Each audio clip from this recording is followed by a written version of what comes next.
वन्देऽहं श्रीगुरो श्रीयुतपदकमलं श्रीगुरोन् वैष्णवांश्च श्रीरूपं साग्रजातं सहगण रघुनाथान्वितं तं सजीवं साद्वैतं सावधूतं परिजनसहितं श्रीकृष्ण चैतन्यदेवं श्रीराधा कृष्णपदान् सहगण ललिता श्रीविशाखान्वितांश्च आराध्य भगवान् व्रजेश तनयस् तद्धाम वृन्दावनम् रम्या काचिदुपासना व्रजवधूवर्गेण तया कल्पिता श्रीमद्भागवत पुराणयमलं प्रेम पुमर्थो महा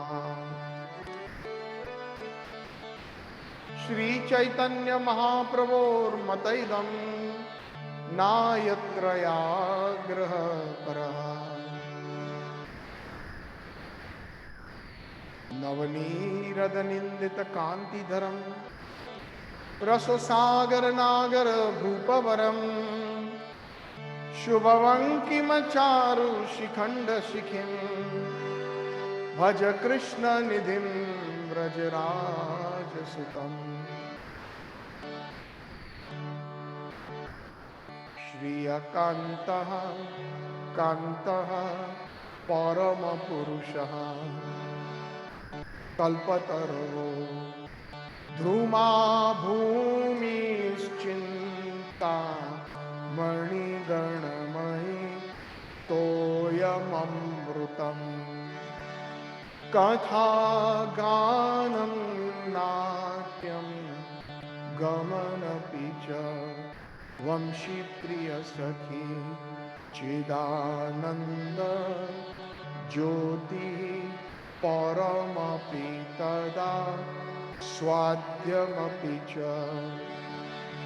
सयत्र क्षीराब्धि सुरभिभ्यश्च सुमहान्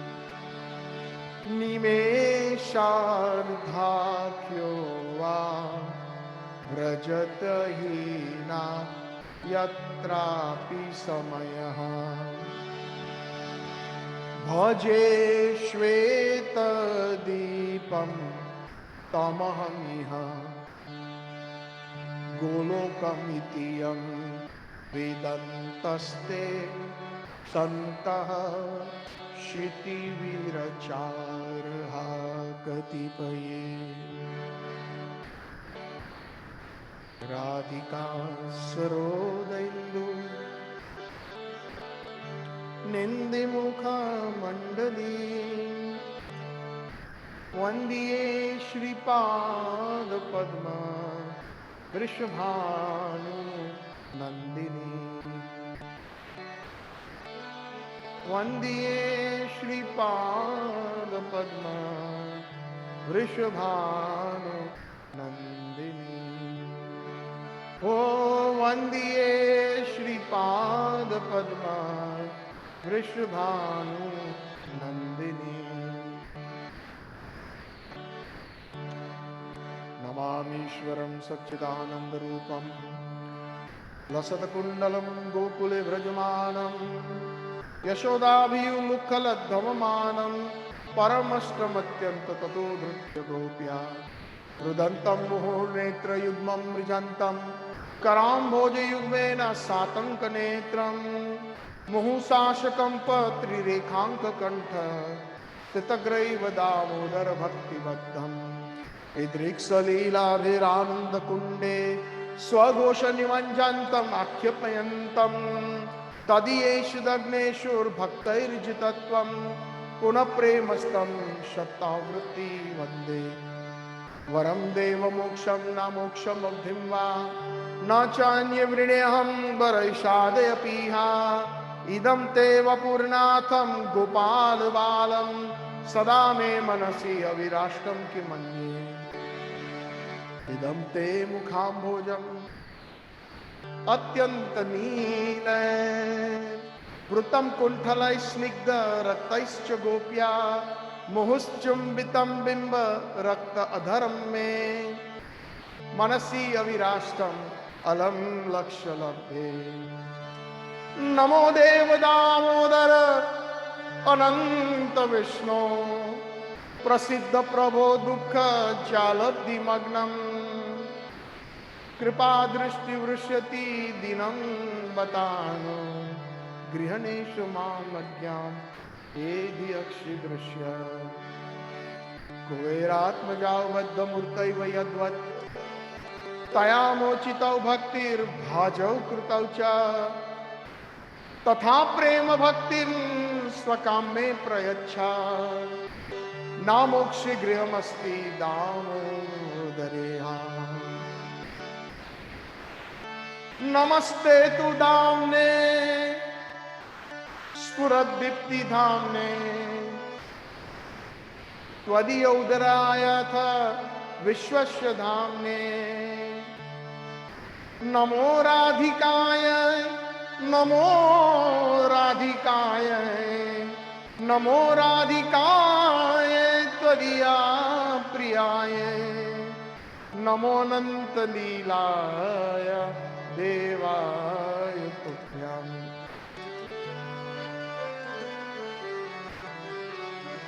ओ नमो अनंत लीलाय देवाय तुभ्यं श्री श्री दामोदर अष्टकम की जय दाम बंदन लीला की जय His Divine Grace A.C. Bhakti Vedanta Swami Srila Prabhupada Brahma Madhva Gaudiya Samprada Acharya Guru Varg की जय अनंत कोटि वैष्णव वृंद की जय नामाचार्य हरिदास ठाकुर की जय प्रेम से कहो श्री कृष्ण चैतन्य प्रभु नित्यानंद श्री अद्वैत गदाधर श्रीवासादि गौर भक्त वृंद की जय श्री श्री राधा कृष्ण गोप गोपीनाथ श्याम कुंड राधा कुंड गिरि गोवर्धन की जय श्री मायापुर नवद्वीप धाम की जय पुरुषोत्तम क्षेत्र वियोगिनी राधा क्षेत्र जगन्नाथपुरी धाम की जय गंगा माई की जय जमुना माई की जय तुलसी देवी भक्ति देवी की जय समावेद गौर भक्त वृंद की जय all glories to the assembled devotees Hare Krishna all glories to the assembled devotees Hare Krishna all glories to Sri Sri Guru and Gauranga Vande Guru Sri Charanarvindam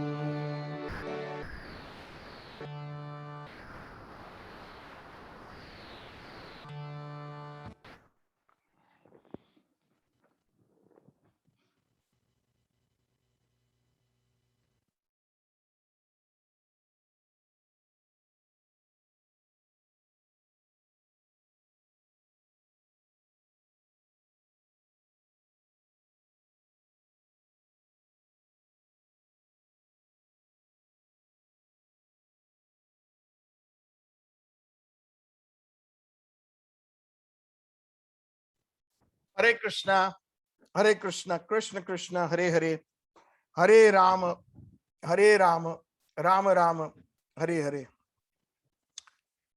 On behalf of Iskcon Calgary and the Bhaktivedanta Bhagavad group, I welcome all the listeners, all the devotees to the fourth and final session of the Damodar Lila, Dambandan Lila, along with the Damodar Ashtakam of Sri Satyavrat Muni. I hope you all had a wonderful Kartik, blissful in all respects, especially surcharged with a lot of spirituality and bliss.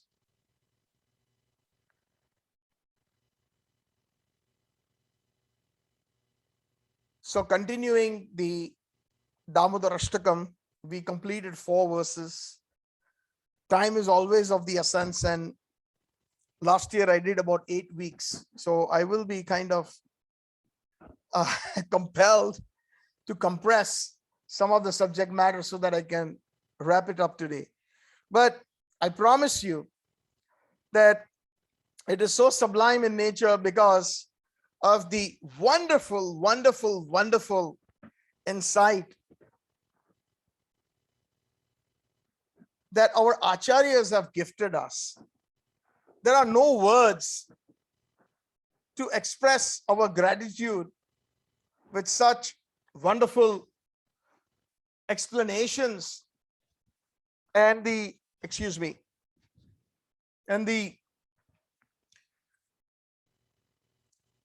depthness of this Damodar Lila.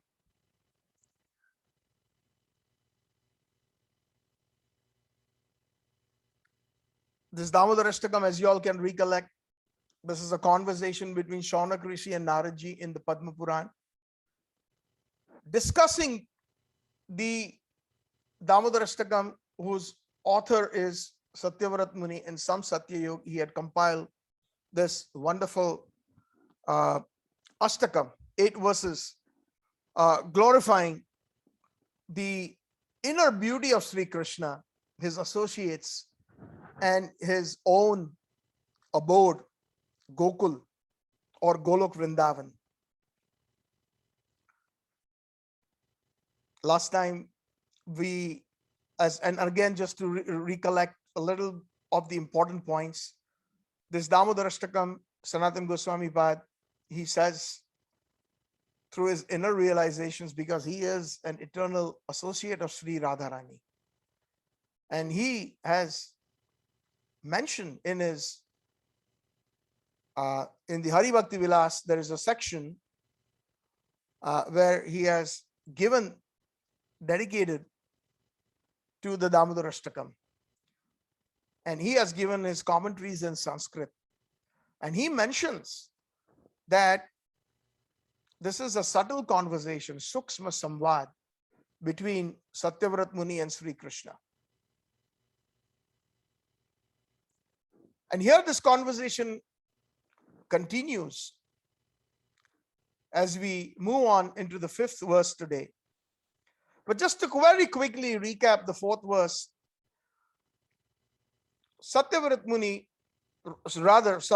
Krishna in Gokul is very pleased with Satyavrat Muni, because in the previous 3 verses he has eulogized, he has sung the kirti of Krishna, not only Krishna's opulence, Vishesh Vaibhav, Krishna's beauty, Vishesh Rupa, and that beauty includes Krishna's ornaments, his earrings, etc., his pearl necklace that is situated on his chest, and when he was afraid of his mother and when he was shivering, the pearl necklace also moved, and everything about Krishna was just amazing and beautiful. He eulogizes the Leela Vishesha of this Damodar being caught. The uncatchable is caught by the love of Mother Yashoda, wherein he has appreciated the love of the Gokul Vasis, and in this particular Leela, his mother Yashoda. Krishna, thus being pleased, is offering Satyavrat Muni liberation, mukti. And Satyavrat Muni is displeased by that proposition, and he immediately cautions Sri Krishna, Varam Deva Moksham na Moksham Avdimva, Na cha Vrune Aham. O giver of benedictions. If you all recollect, we had also discussed Gauniyanam and Mukhyanam. So here he is now speaking about Krishna, addressing him with the Gauniyanam, just like Prabhu, Paramatma, Hari, Ishvara, Varam Deva, Vara Ishad, where there is a formality, where there is awe and reverence, where in that sweetness is missing. That intimacy is missing when he uses the word Varam Deva. Okay, so now you want to play it like that? So now you are the supreme personality of Godhead, and you want to give me something in return for me appreciating, eulogizing, singing your glories and the glories of your devotees, the glories of your Dham, Gokul, the glories of your beauty, the glories of your opulence in Gokul. Now you want to give me something in return? And that too, you're giving me liberation? I don't need it. And we went into a lot of details last time. A real Vaishnava will never ask for any liberation. For a Vaishnava, it is said in the Shastras, Swargeshu, Narkeshu, Apavargeshu, Samatulya Darshana. For a pure devotee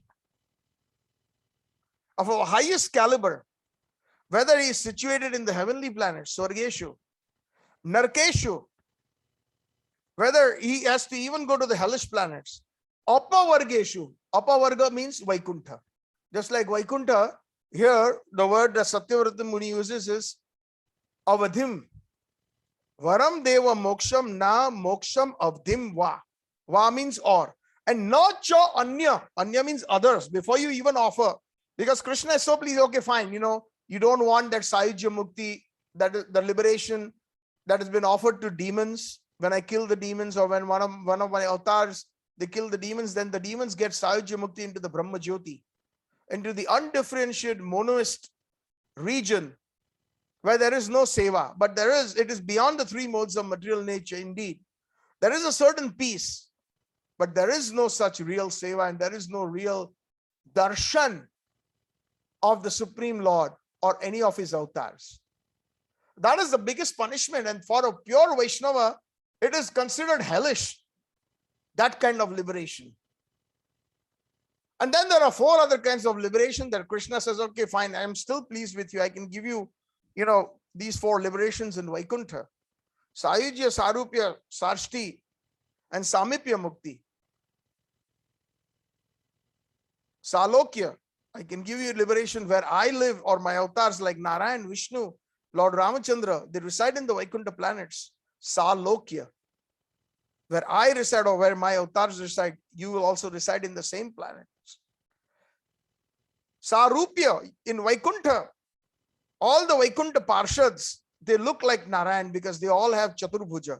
And they look like Narayan, exactly like Narayan, except the wonderful markings on the lotus hands and the lotus feet, and on the chest of Narayan, the Srivatsa and the Kaustubh Muni, Mani.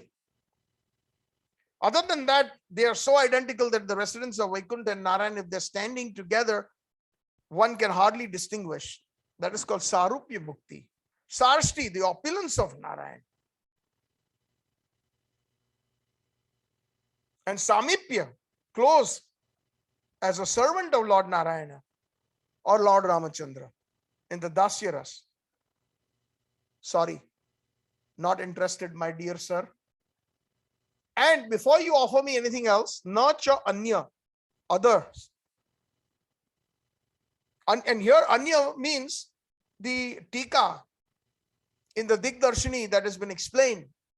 Anya means the kind of bhakti in Vaikuntha which is full of awe and reverence. It is full of Aishwarya Bhakti. It is the kind of bhakti that Prahlad Maharaj and Dhruv Maharaj and Hanumanji Maharaj and the residents of Vaikuntha obtain. So, nacha anya. I'm not interested in any of that, my dear sir.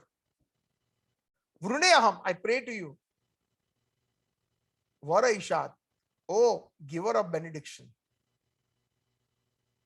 Krishna feels that. Suddenly, when somebody who is so loving and so sweet becomes curt, becomes formal,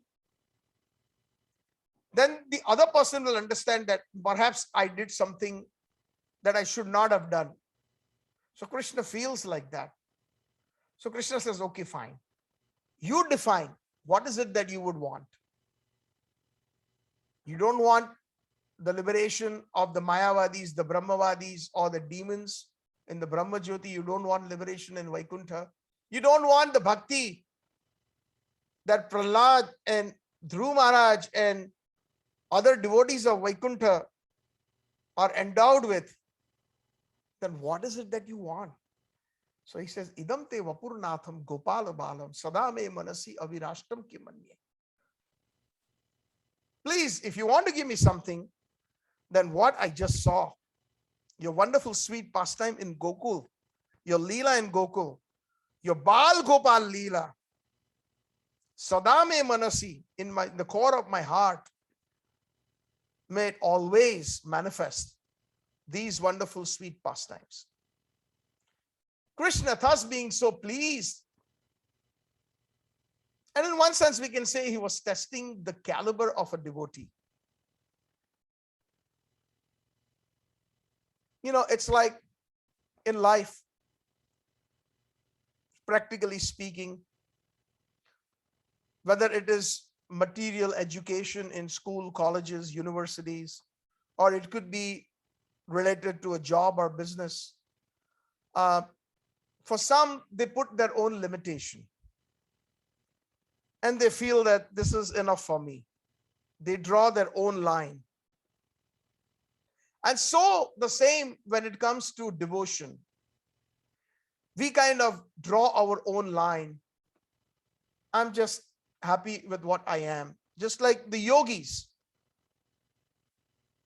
Those yogis who sit in the Himalayas, in the caves, and they are meditating, and they reach their highest state of realization where they are able to actually take darshan of the Supreme Lord in their hearts and in the hearts of others.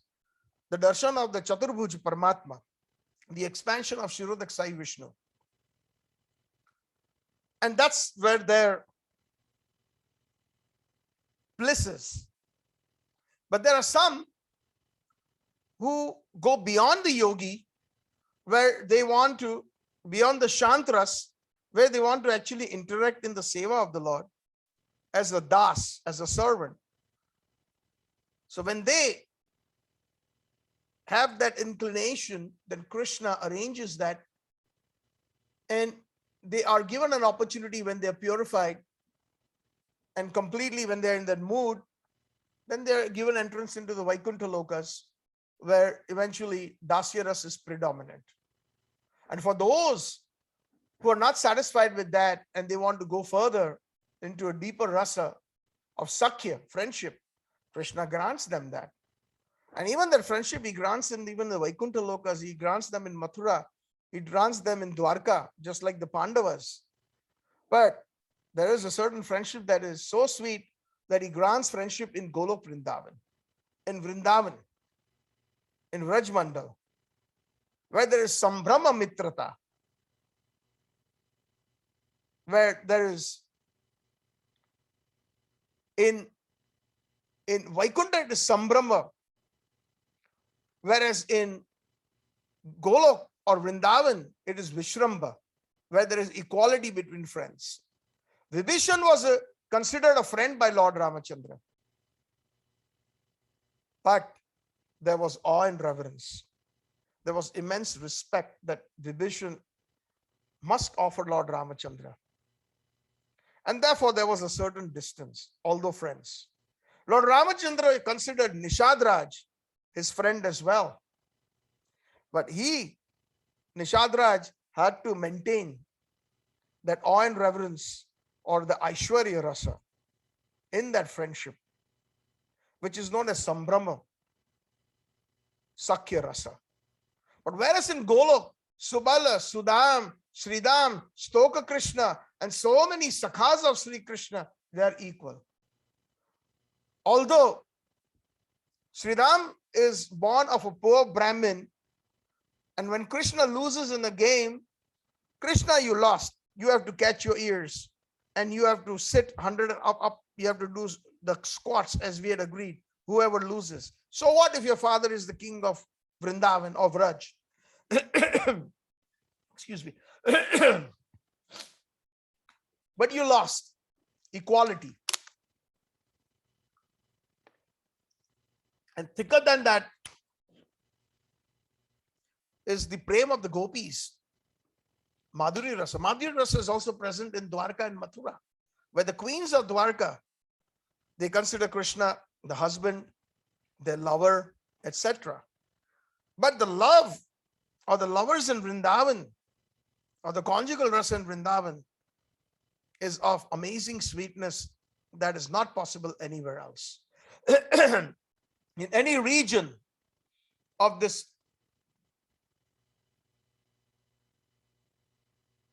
creation. That is the reason why Satyavrat Muni prefers the sweetness. Idam te vapurnatham gopala balam sadame manasi avi rashtam kim anye. There's nothing else that I want.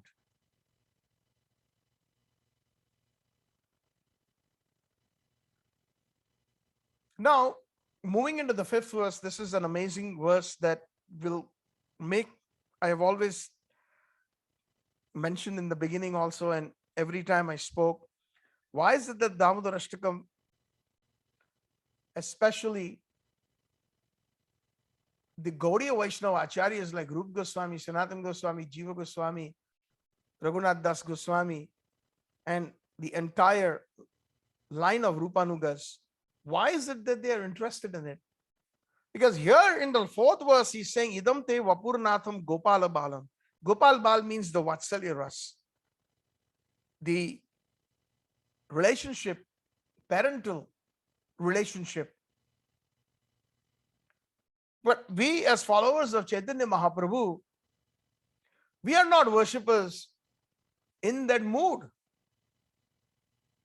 The worshippers in that mood are predominantly, we find that they are in the Pushti Marg, in the followers of Sri Vallabhacharya. That is called the Nandalai Seva.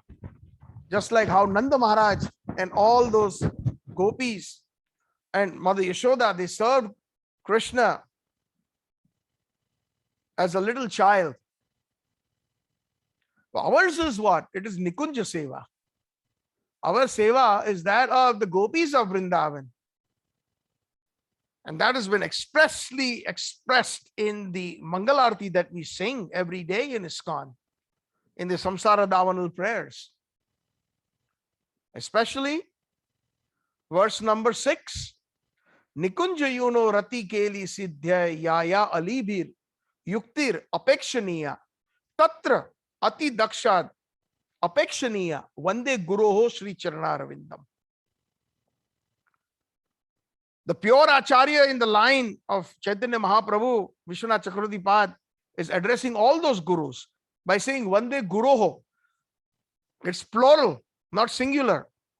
A lot of us make this slight mistake when we are singing the Mangalarti. We say Vande Guru Sri Charanaravindam. No, it's not singular. Guroho means all those Vaishnava Acharyas, those great personalities. So Vishwanath Chakravarti Pad is saying, is offering his obeisances to those acharyas who are none other than the manjaris, who are always anxious to serve Radha and Krishna in the Nikunja, in the Madhurya. Nikunja, you know, Rati Keli Siddhe. Rati Keli means the amorous love, which is the Madhurya Rasa. And they are experts, Siddhe. They understand the amorous love of Radha and Krishna. Not everybody can understand it. And they are expert in the service. Rati Keli Siddhya Yaya Alibir. Alibir means the close gopis of Radharani. Yukti Rapekshaniya. They are being engaged. These acharyas in the form of manjaris are being engaged by Lalita ji, Vishakha ji, Tunga Vidya ji, etc. in the service of Sri Radha. Yaya Alibir Yukti Apekshaniya. And they're always anxious for further service of Radha and Krishna in the Nikunja, in the bowers of Vrindavan, in the amorous rasa, in the Madhurya rasa.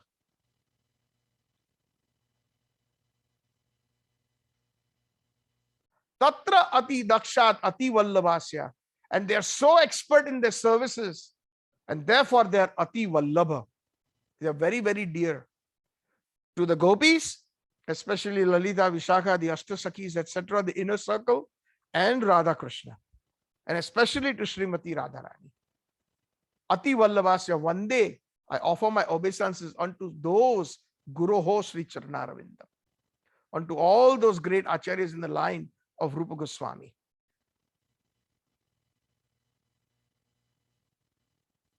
So, when the fifth verse, Satyavrat Muni, Krishna already has granted him the Bal Lila, the Vatsalya Ras Lila, the darshans. He says, Tathastu, so be it. That's what you want. In the fourth verse, last line, Idam te Vapurnatham Gopala Balam Sadame Manasi Avirashtam Kim Manye. And Krishna says, fine, you are a devotee of a high caliber, and I grant you that all my childhood pastimes will be manifest in your heart as you have asked me. So then Satyavrat Muni is saying in the fifth verse, Idam te mukham bojam atyanta niler. Some places the acharyas have also, instead of the word atyanta, they have used the word avyakta niler. And I will try to highlight the meanings of both. Vrutam kuntalai snigdha raktais cha gopya muhuschumbitam bimba rakta adharam me manasi avirashtam alam lakshalabhe.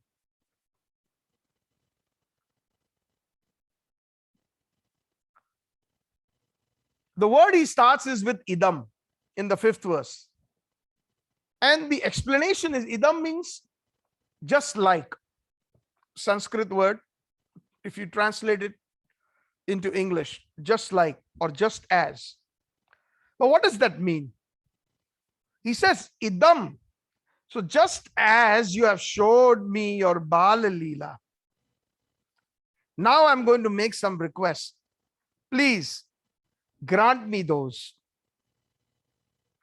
The word idam is a very significant word in this verse, along with other important. All the words are important, but I think we will be able to connect the dots very soon. So here he started to appreciate Lord Krishna's lotus face by saying mukham ambujam. Ambuj means lotus, and your face is just like a beautiful lotus. And what else do I see on your face, on your beautiful lotus face? Atyanta nilair vrutam kuntalai snigdha raktais. Atyanta means most. Nilair means the bluish. He's now describing Krishna's beauty on his lotus face, his beautiful hair, that are atyanta means very, very much. Nilair, beautiful bluish color. Vrutam, your hair, they cover your beautiful lotus face. Kuntalai snigdha raktais. Kuntalai, snigdha, your hair are very soft. Kuntalai means locks. Krishna's hairs are curly. And raktais means it has a tinge of redness. As if, and the acharyas give us a deeper insight, as if the hairs on your beautiful lotus face that are covering your lotus face are like bluish bumblebees with a red tinge that we find in the back of the bumblebee. Sometimes we see, when you've gone to India, if you look closely in some of the fruit markets, we have seen it when we were when I was a schoolboy. on my way to the bus stop in Bombay, I used to love sugarcane juice.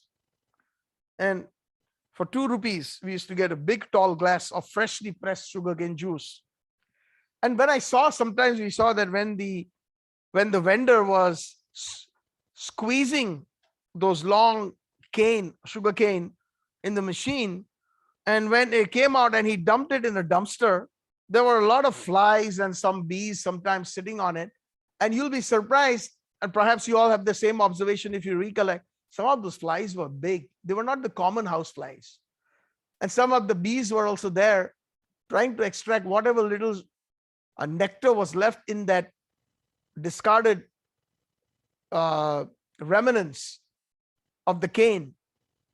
And they had various different colors. Some of the flies had a bluish tinge. You could see as if there is a little blue light or a reddish tinge. Similarly, because Krishna's face is so beautiful like a lotus, have the bees mistaken that lotus face as a lotus? And they have come to extract that nectar out of that lotus.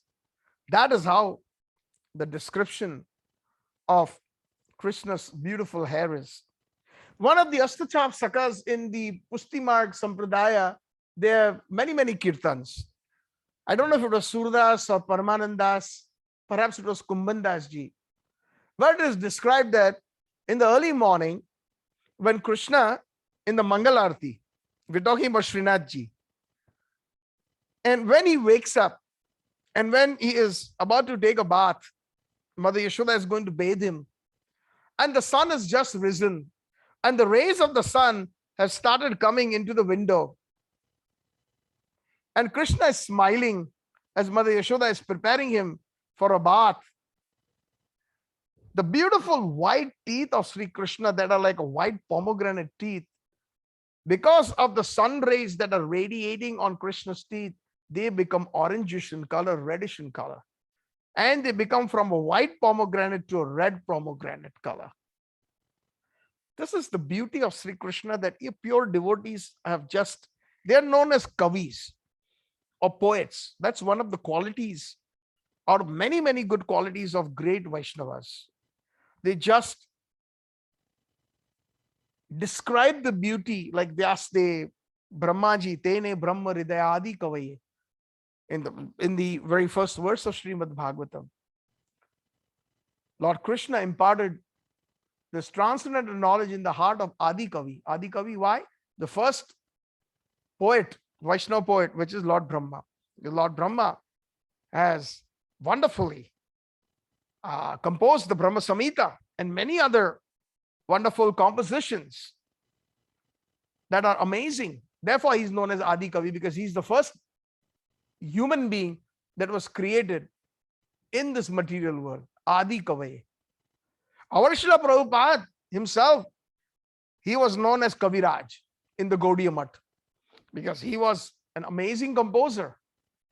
Bhakti Siddhanta Saraswati Thakur was just amazed when even Abhay Charanaravindra De or Abhay Charanaravindra Das, at that time, he composed a poem glorifying Bhakti Siddhanta Saraswati Thakur in English.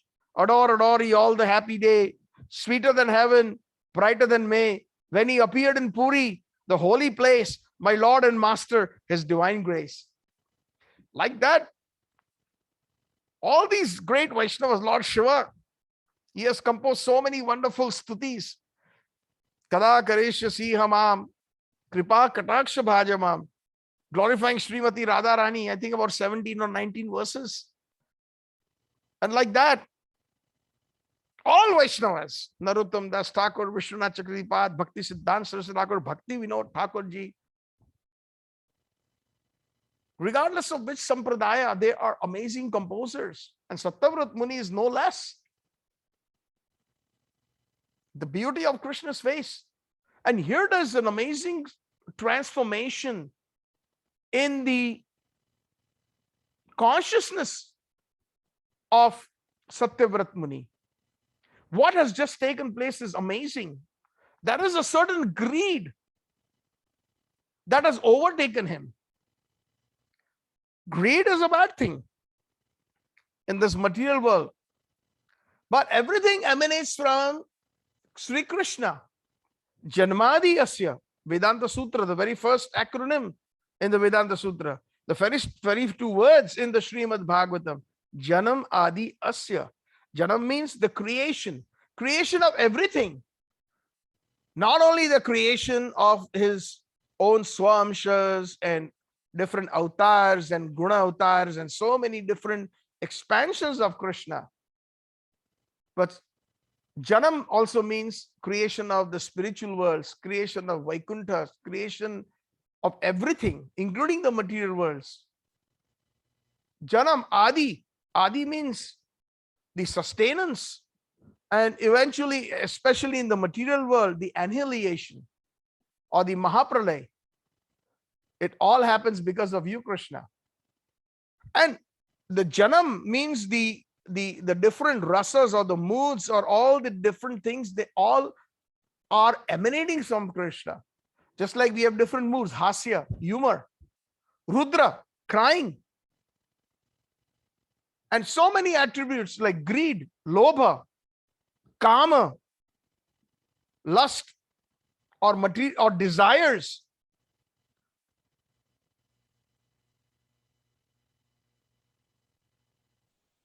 Chori, theft, all these things, because they exist in the spiritual world in its purest form, and this material world is a perverted reflection, all these qualities are here. The difference is there is lobha, there is envy in the spiritual world, there are all these so-called vices and so-called bad habits that we find in the material world are transcendental to the utmost.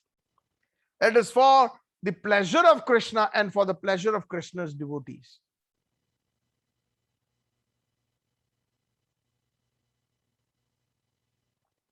Stealing happens in Vrindavan. Krishna is always stealing, constantly stealing. Stealing happens in this material world. What's the difference? Krishna does stealing to please his devotees. When will my Krishna come? When will he steal the butter from my house? When will I see him steal the butter so I can catch him? When will I be able to interact with him? He is going to explain and make excuses for stealing butter. My ears are simply waiting to hear those excuses. I cannot wait to go and complain to Yashoda Mai with all those different naughty activities which she is missing out. She could not see those. So in the form or in the guise of a complaint, the gopis go to Mother Yashoda.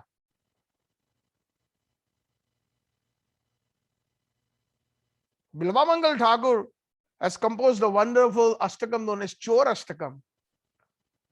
Yes, Chor means thief. And he has glorified the thief. Vraje prasiddham navanita choram gopangana dukkula choram. Aneka papar aneka janma pap arjita choram gopagraganyam purusham namami. Gopagragan choragraganyam purusham namami. Choragraganyam purusham namami. The first verse. Of course, I don't have time. Maybe perhaps at another time in another place, we can take up the Chorashtakam every verse, just like the Damodar Ashtakam. But Bilvamangal Thakur is saying that Vraje Prasiddha Navnita Choram, he is the stealer of Navneet, butter. He is well known as Navneet Chor. He is known as well known in Raj as the butter thief. Makhan Chor. That's one of the names of Krishna. That's a Mukhya Naam, not a Gaurya Naam. Vraje Prasiddham Navnita Choram Gopam Ganana Dukkula Choram. And he takes away all the miseries of all the residents of Raj. Gopangana. Gopis, Gopas, etc. Go also means the cows. Dukkula Choram. He takes away all the dukkha. Aneka Papar Jita Choram. Aneka Janma Papar Jita Choram. And he's such a thief that he even steals the papa or the impious activities or the sins of the persons in this material world. He steals them. Chor agraganyam purusham namami. Chor agraganyam. Agraganyam means the foremost or the first number thief. I offer my obeisances to that foremost thief, Sri Krishna.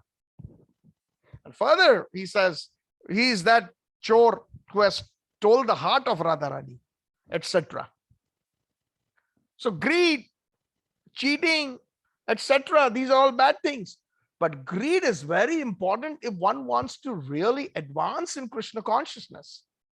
That same greed that we have for material things, for money, for family, for collecting many things, it can, Prabhupada uses this wonderful word, it can be dovetailed to Krishna consciousness. So there is a certain greed that Satyavrat Muni has developed. And when greed develops, his greed now has developed, not only he sees that Krishna is cha gopya muhus chumbitam. He sees the word the gopya is being used here. The word Yashoda is not used, but of course we all know that it's Mother Yashoda who always kisses Krishna as his baby darling boy. But even so, now I'm trying to connect the word gopya in the first verse. In the first verse, where is the word gopya? Paramastam atyanta tato dhrutya gopya. And Krishna was caught from behind by this gopi. So there is a wonderful connection. Satyavrat Muni, when he uses the word gopya, that is basically in this particular Damodar Ashtakam, it means it's not only Mother Yashoda, but it also means the gopis, the young gopis, the Braj Vadhus, the milkmaids, the cowherd girls. Sometimes when Krishna was trying to run away, trying to tease Radharani, then Gopya used to catch him from behind. Where are you going? Where are you escaping? Radharani would personally catch him from behind. So the word Gopya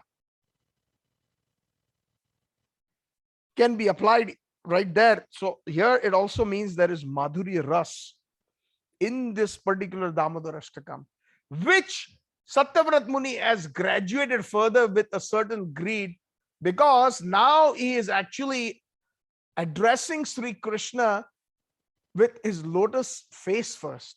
When somebody is worshipping Krishna or any of his avatars, especially in the Aishwarya Bhav, it starts with the lotus feet.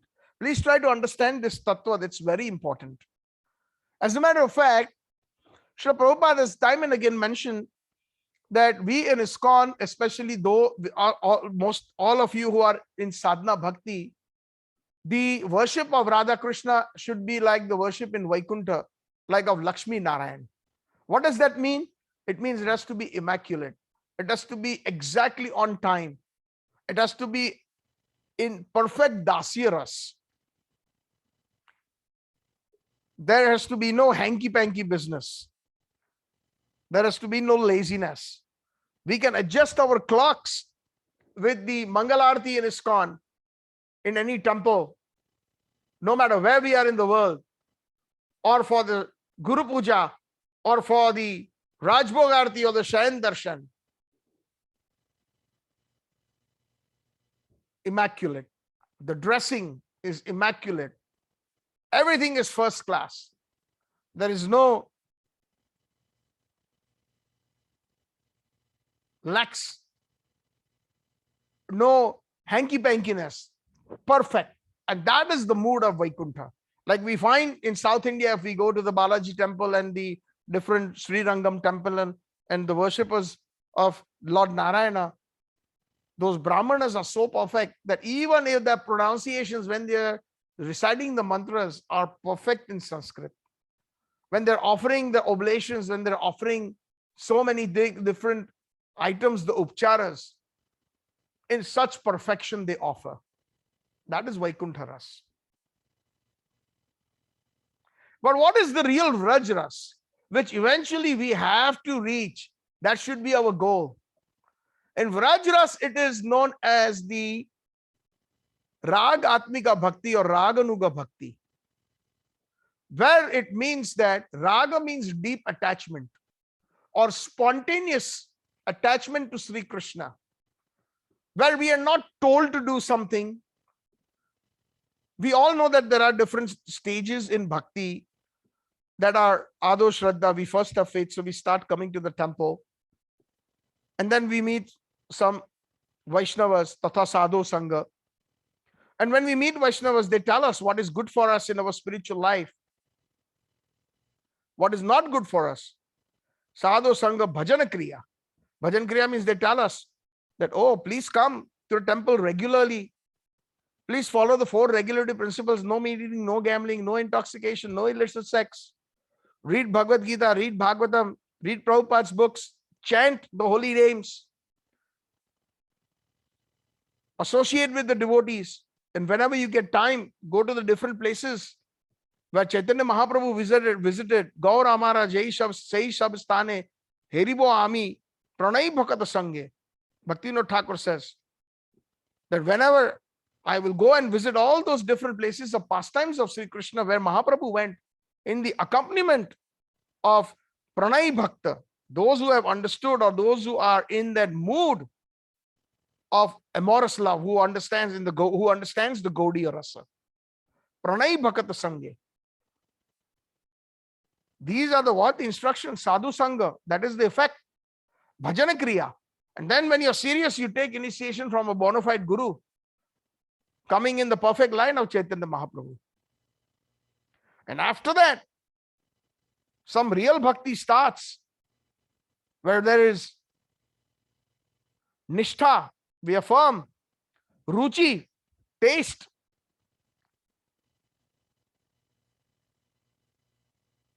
Asakti, we are very attached to Krishna Seva. Bhav, right here in this body, we will at some point come to know what our real seva is in Golok Vrindavan. We will get a glimpse in that bhav stage. We will get our Ekadash bhav, the 11 different symptoms, our name in Golok Vrindavan, our dress in Golok Vrindavan, which group of gopis do we belong to, what is our seva, where is our residence, etc. There are 11 different specific things that will be revealed by our acharyas. Chakshudana Dilojai Janme Janme Prabhu Sevi Divya Gyan Hriday Prakashito. We sing that every day in the Guru Puja. Narottam Das Thakur. That is what it means. That Divya Gyan, from Sadhana Bhakti, we will enter into Raganuga Bhakti. And His Divine Krishna Prabhupada and all the acharyas in that line will help us, will guide us. Divya Gyan Hriday Prakash. Divya Gyan means in Bhav Bhakti, we will be getting that revelation in our hearts. And then Krishna Prem, which is the final leg. And within Krishna Prem, there are different delineations which I had explained last time or the time before. Krishna Prem is just not a blanket thing. There's the prema of the Gopa, of the friends. There's the prema of Mother Yashoda. There's the prema of the gopis. And even within there, there are different delineations. So here, Satyavrat Muni in particular, he gets a greed.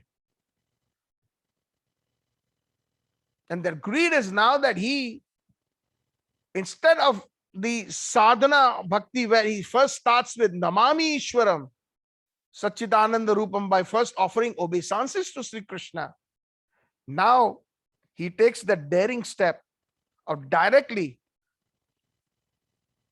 describing the beauty of Sri Krishna with his lotus face. And who can do that? That's only when one is a predominant desire or one is in the Madhurya Rasa. Please try to understand this, very important. Just like, for example, that famous Madhurashtakam compiled by Sri Vallabhacharya, very famous about the sweetness of Krishna. Adaram maduram vadanam maduram maduradi pater akilam maduram. Adaram maduram. Adar means the lips. So Vallabhacharya starts with the description of his lips, not with the lotus feet. That shows that Sri Vallabhacharya, who is an expansion of Sri Radha in the Nikunja Seva, describing the lover Sri Krishna, the beauty of Krishna in romance, starting with the lips of Sri Krishna. Whereas if we compare a little bit what Mother Kunti says in the Srimad Bhagavatam, in the first canto, 8th chapter, in the Kunti Stava, Namasya Purusha Madhyam Ishvara Prakrite Param Alaksham Sarva Bhutanam Antar Bahir Avastitam Namo Pankaja Nabhaya Nama Pankaja Maline Nama Pankaja Netraya Namaste Pankaja Angre. Because Mother Kunti is in Dwarka and Krishna is about to leave Dwarka, and Mother Kunti at that time, she offers the prayers to Sri Krishna. And in Dwarka and Mathura, everybody knows that Krishna is the Supreme Personality of Godhead, including the auntie Kunti Mata. She knows that her nephew is just not a nephew, but he is the Supreme Personality of Godhead. But because Krishna is the nephew, her heart is filled with predominantly with the Vatsalya Bhav, parental love. Therefore, she starts by saying Namo Pankaja Nabhaya. Nabhi means the button belly on the tummy. And we generally find that when there's a little baby, there are two places that most in love with that baby, or when they're playing with the baby. With their finger, they play with the chin and make the baby laugh, or they put their finger on the belly button. So the baby always giggles. This is the rasa explained by the Acharyas. Namo Pankaja Nabhaya. And then she further goes on, Namo Pankaja Malini. I offer my obeisances to your beautiful lotus flower necklace. Namo Pankaja Netraya. I offer your obeisances to your beautiful lotus-like eyes. And then finally she could not resist because she has knowledge. Tadeshit Agneshu. As explained in the third verse, Krishna says, those who have knowledge of my being the Supreme Person, Kunti Mata could not resist that as well. That's why she says, Namaste Pankaja Angre. As an aunt also she's saying, I offer my obeisances to your lotus feet. Generally speaking, the lotus feet would have come first, but because it is said that Mother Kunti did not want to embarrass Krishna right away. Being an aunt, being in the position just like a mother, she would first start by saying, I offer you my obeisances at your lotus feet. That would put Krishna in a very awkward situation. And obviously, the rasa is, I know you are the Supreme Lord, but you're still my child, my baby, because I've seen your pastimes myself. Mother Kunti is the first time she mentions about the Damodar Lila in the very first canto, 8th chapter. And then it goes into the 10th chapter, chapter number 10th canto, chapter number 9 and 10. So Satyavrat Muni has developed that love as a lover now due to that greed. And greed is important. Krishna Bhakti Rasa Bhavita Mati Kriyatam Yadi Kuto Api Labhyate Atra Lolyam Api Mulyam Ekalam Lolyam Api Mulyam Ekalam Janma Koti Sukritar Na Labhyate. Bhakti Rasam Sindhu. Padyavali of Rup Goswami. Rup Goswami has composed the wonderful prayers that is known as Padyavali. And in the Padyavali, he has mentioned that if one wants pure Krishna devotional service, a pure devotional service in Krishna consciousness, it cannot be obtained by pious activities. Kriyatam yadi kuto api labhyate tatra. Even by thousands and thousands of births in piety, then what is the right price for pure Krishna bhakti? Lolyam api mulyam ekalam. One has to have that greed, lolyam. Api, mulyam ekalam. That's the only price. And if it is available somewhere, koti sukrita na labhyate.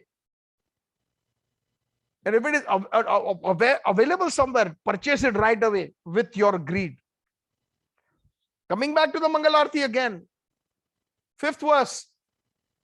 Shri Radhika Madhavya Rapara Madhurya Lila Guna Rupa Namna Prati Shanaswadana Lolupasya. The word is again Lolupasya, greed. Vande Guru Sri Charanaravindam.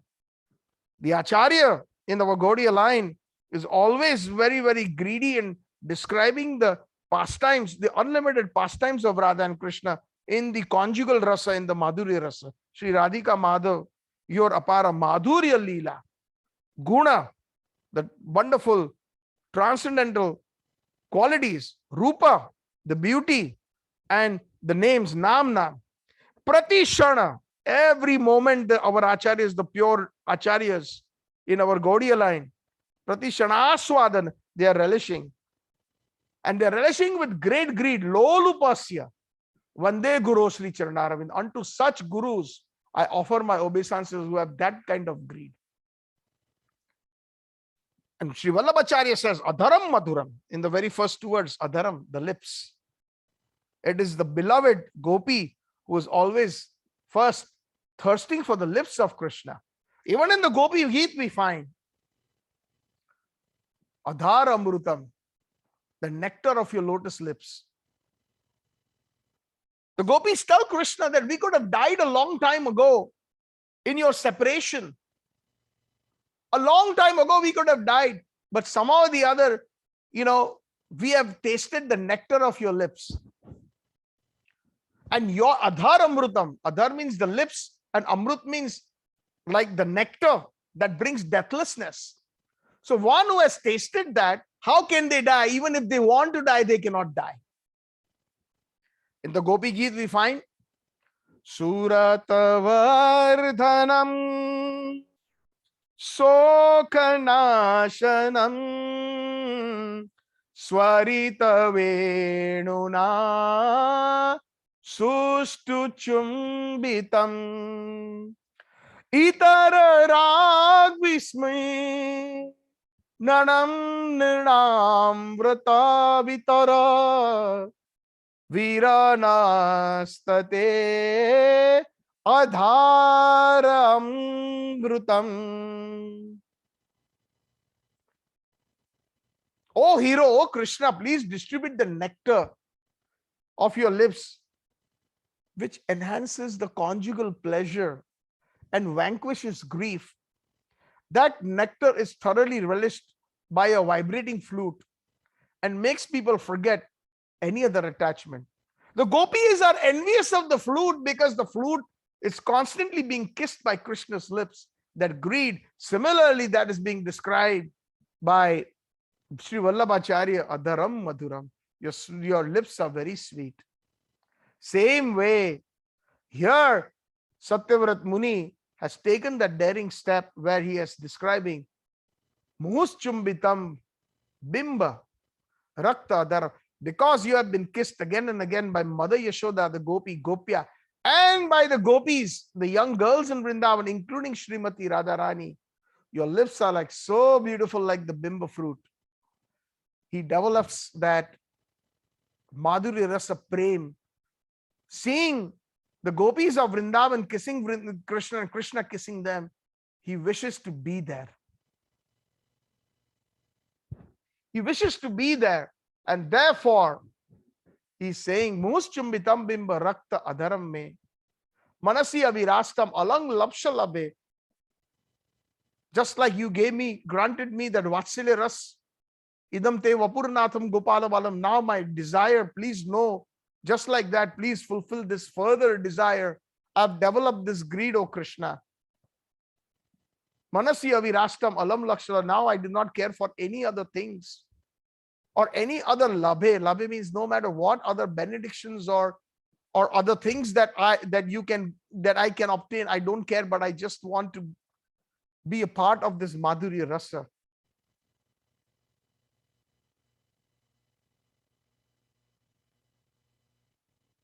Alam laksha labhe. And then what happens suddenly? When he desires such a high demand to enter into the gopi ras, to enter the gopi ras or the madhurya ras, is not a piece of cake. Lord Shiva tried, he could not. In his original form, he had to become Gopeshwar Mahadev, where he had to enter into the Ras Leela by becoming a gopi. Even today, if we go to Vrindavan, there is the famous temple of Gopeshwar Mahadev. There, Shankar Mahadev is offered what? He's offered sari. He's offered all these different paraphernalia with bangles and ornaments that a gopi wears. That pleases, because that is Gopeshwar Mahadev. That Mahadev or that Shankar, that Lord Shiva who became a gopi. Because in a male body of Lord Shiva himself, he could not have entered into that Madhurya Rasa. Naradji wanted to relish that mother, so he had to become Naradiya Gopi. He was instructed to take bath in the Kusum Sarovar, and then when he dipped in the Kusum Sarovar, he became a beautiful Gopi. And therefore, in Vrindavan, in Govardhan, it is Naradiya Gopi who is eternally residing there and also being a part of the Madhurya Rasa. But that is a very, very high level of consciousness, a very, very highest relationship, where Krishna becomes fully controllable by the gopis of Vrindavan. And it's not easy. So then what happens? Suddenly, whatever Satyavrat Muni was, the darshan that he had of the lotus face of Krishna that is encircled with the soft curly hair that resemble bumblebees with a slightly tinge of red, and the beautiful red lips like the bimba fruit of Sri Krishna, and the gopis kissing, Mother Yashoda kissing, and also the gopis in the Madhurya Ras kissing, everything goes blackout. He loses that darshan. He loses it completely.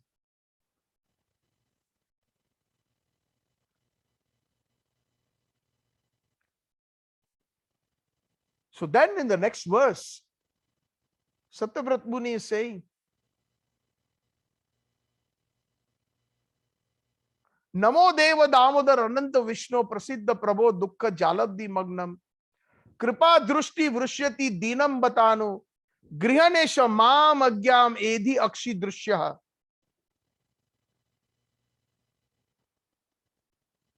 Beautiful verse. Because now he has lost everything.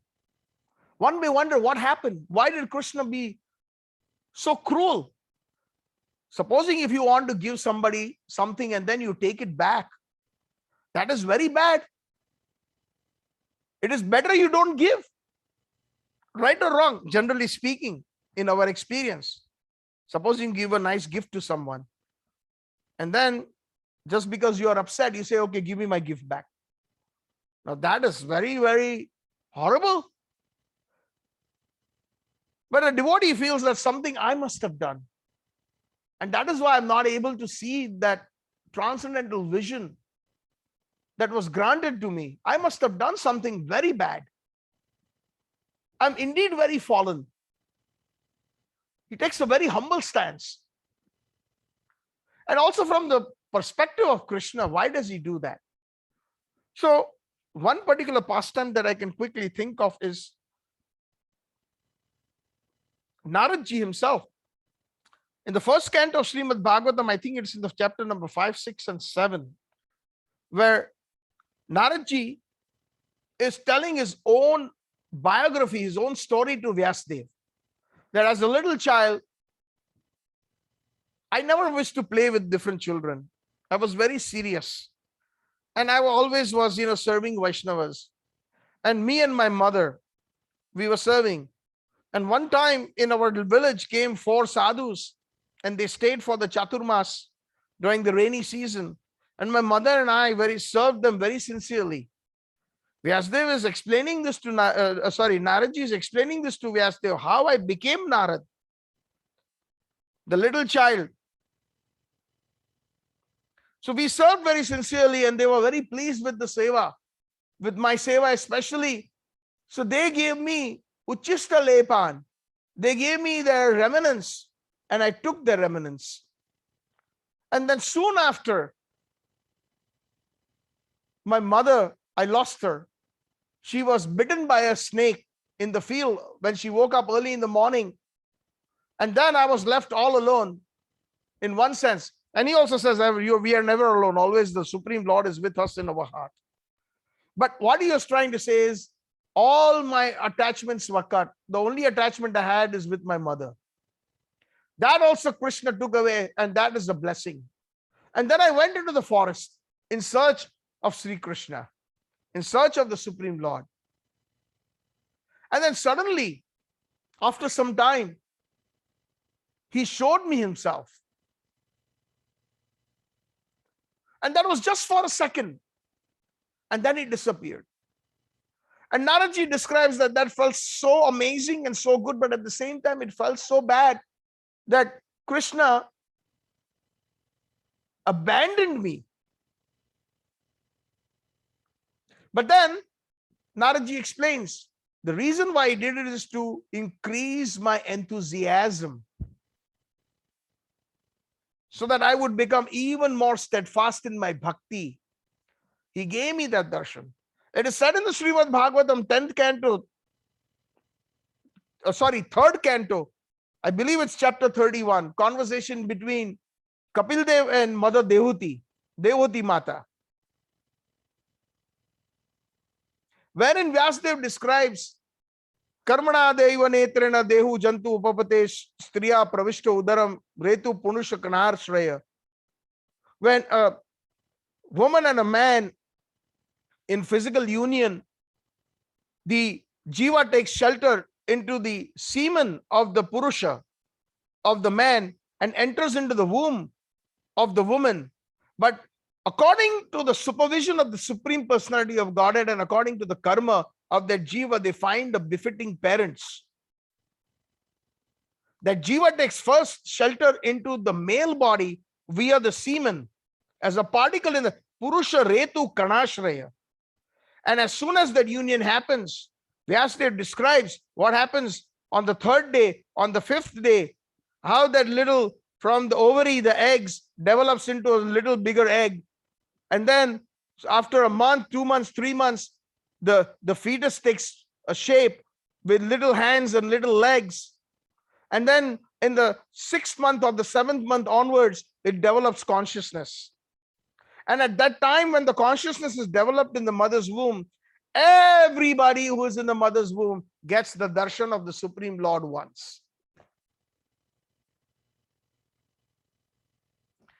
And Bhaktivinoda Thakur has wonderfully explained this 31st chapter, taking the essence of the Srimad Bhagavatam of the 3rd canto, along with another very important philosophical points in his book called Sharanagati, where he says the essence of the bhajan being Bhuliya tomare samshare ashiya peye nana bidabhyatha. Ek bar Prabhu dekha diya more banchile ei din dashe. Janaka janani chillama jakhon. When I was tied to the umbilical cord of my mother, Bishama Bandhana Pashe, it felt like a very, very suffocating place. Ek bar Prabhu dekha diya more. You gave me darshan. Banchile ei din dashe. And then you gave me up. And then you gave me up. And then I promised, Janama hoibu, Jakhana Janama hoibu, Bhajana koribo tava. When I come out of my mother's womb, I will always perform devotional service or Krishna consciousness will be my goal. And this will be my last birth. That is what the little baby in the mother's womb desires. Because of that darshan and that trishna or that hankering. But janam hoilo podi maya jaye, na hoilo gyana lava. As soon as I was born, I fell into that net of Maya, just like a fisherman casts a net to catch fish and traps the fish. I got trapped. Janaka janani snehete bhuliya sansara lagilo bhalo. Due to the love that was showered by my father and mother, this world, samsara lagilo bhalo, this whole world was great. I felt so good about it. I liked it. Swajanera kole hasya katinu kala. And my relatives, whether it is uncle, auntie, grandfather, grandmother, I simply was enjoying in their lap hasya and laughing and giggling katyanu kala and passing my time. Bhuli nu tumare hari, no time for you. Kramek dine dine balak hoiya, bheli nu bhalak saha. And as I grew up, I started playing with little boys. Bhuliya tumare hari, no time. Patha podi over her. I became a good student. Swajana mane eka palana kori. And with one-pointed attention, after becoming a good student, I got a good job. I got my own family, Swajana, my wife, my kids. Swajana palana kori eka mone. With undivided attention, I took care of my family. But what was the result? Bhuli nu tumare hari. Bhakti Thakur in the last verse, he says, Bardhyakya ekhon, bhakati vinod, kandiya katara ati, na bhajiya tore din brutha gelo, ekhon ki hoibe goti. Now in my old age, I'm crying in front of you, oh Krishna, telling you that I've wasted all the days of my life. Now what will happen to me? What will be my destination? This is our story. Bhaktivinoda Thakur is saying, people say we don't have time. Oh, I have to take the kids to football. Oh, I have to take the kids to the birthday party. Oh, I have this. Oh, I have to go to the office meeting. Vidyara gaurave brahmi deshe deshe, dhana uparjana kori, bhuli nu tumare hari. I got a good job traveling international, so many different places all over the world. Vidyara gaurave, due to my degrees and due to the education I attained. But what is that the result? To bhuli nu tumare hari, no time. So similarly here, Krishna disappears. And here he is extremely morose. Krishna, the reason that Krishna disappears is to increase the hankering of Satyavrat Muni, to see if Satyavrat Muni is really of that caliber to enter into the next level of devotion of that rasa, from Vatsalya to Madhurya rasa. And here Satyavrat Muni is thinking that I'm so fallen. So therefore, what does he do? He starts with Sankirtana. Namo Deva Damodar. He's calling out now fervently, oh Damodar, you are that Damodar who is Bhakta Vasya and Bhakta Vatsala. Please listen to my prayer. Namo Deva Damodar, Ananta Vishnu. Calling out to the Ananta Vishnu. Ananta Vishnu is unlimited Vishnu. Now, the word Vishnu is being used here. So one may think that what is this? Being Gaudiya Vaishnavas, what is our interest with Vishnu already? And even Satyavrat Muni, why is he using the word Vishnu? He has already given up Vaikuntha in the 4th verse. He's saying, right, that I pray to you now, Virine Aham.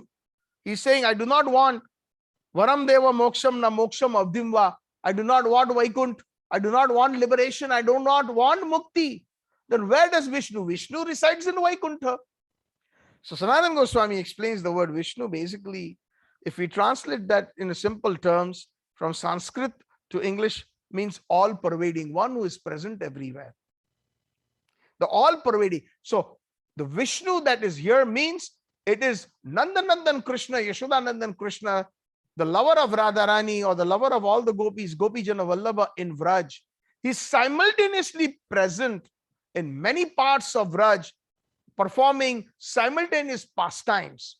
Sometimes we find he's simultaneously present in Kokilavan with his cowherd friends. He's found in Kumudwan picnicking with all his cowherd boyfriends, with all his Gopal, Sakhas. But also at the same time, he's simultaneously present in the house of Mother Yashoda.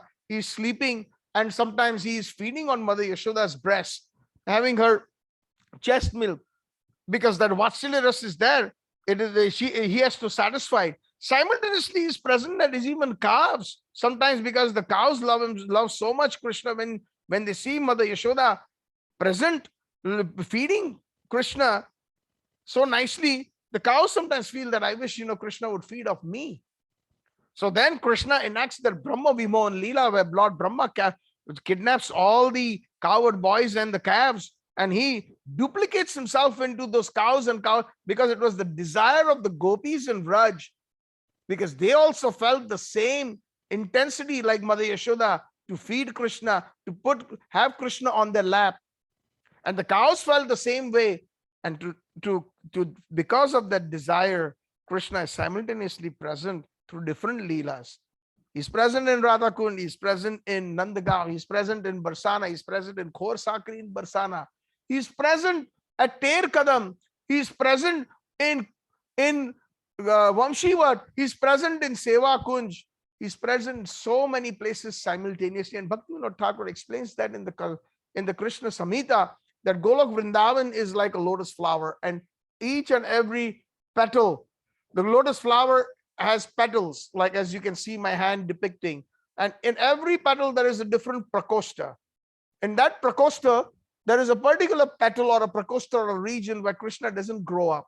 He's simultaneously the only, for all those devotees who want Krishna as his little baby boy, he's the little baby boy that doesn't grow up beyond 7 years old.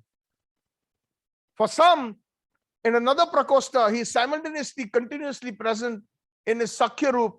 In another prakosta, he is present in his Madhurya Kishore Swarupa, that is continuously performing the loving pastimes of Madhurya Rasa. There's amazing explanations. And there is also Navadvip, Mayapur and Golok. There is one prakosta where continuously the Gauranga Mahaprabhu and all his associates are residing in there, but they are also in the form of his other associates in the different pastimes. Therefore, he is Vishnu. He is present everywhere in Vraj Mandal. And therefore, our Prabhupada is known as Namam Vishnu Padaya. Actually speaking, we have got nothing to do with Vishnu when it comes to the Gaudiya Rasa, the followers of Chaitanya Mahaprabhu. And Prabhupada is a very, very good Rupanuga, a follower of Rupa Goswami. That's why he took shelter. For 5 years, he was in the Seva Kunj, where Rupa Goswami Samadhi is there. In Seva Kunj, in the Radha Damodar temple, where Jiva Goswami Samadhi is there, where Krishnaraj Kaviraj Goswami Samadhi, right there associating with them before coming to the United States. It is Rupa Goswami and Jiva Goswami who encouraged Srila Prabhupada, who actually manifest all those purports that we see, that we hear in Prabhupada's books, in Prabhupada's heart. Just like Krishna manifests the Kam Gayatri mantra and all the creation and this of the spiritual world, giving knowledge of the spiritual world and how to create the material worlds to Lord Brahma. Tene Brahma Hriday Adi Kavai. That's why Namam Vishnu Padaya. That is Srila Prabhupada, who is at the lotus feet of that Vishnu, or the all-pervading Nandan, the Supreme Personality of Godhead in Gokul or Golok. Vishnu Padaya. Krishna Preshthaya Bhutale. So not finding that, he starts crying and he starts Sankirtan. Namo Deva Damodar Ananto Vishnu. Prasiddha Prabhu Dukkha Jalabdi Magnam. I have fallen into a deep ocean of sorrow and misery.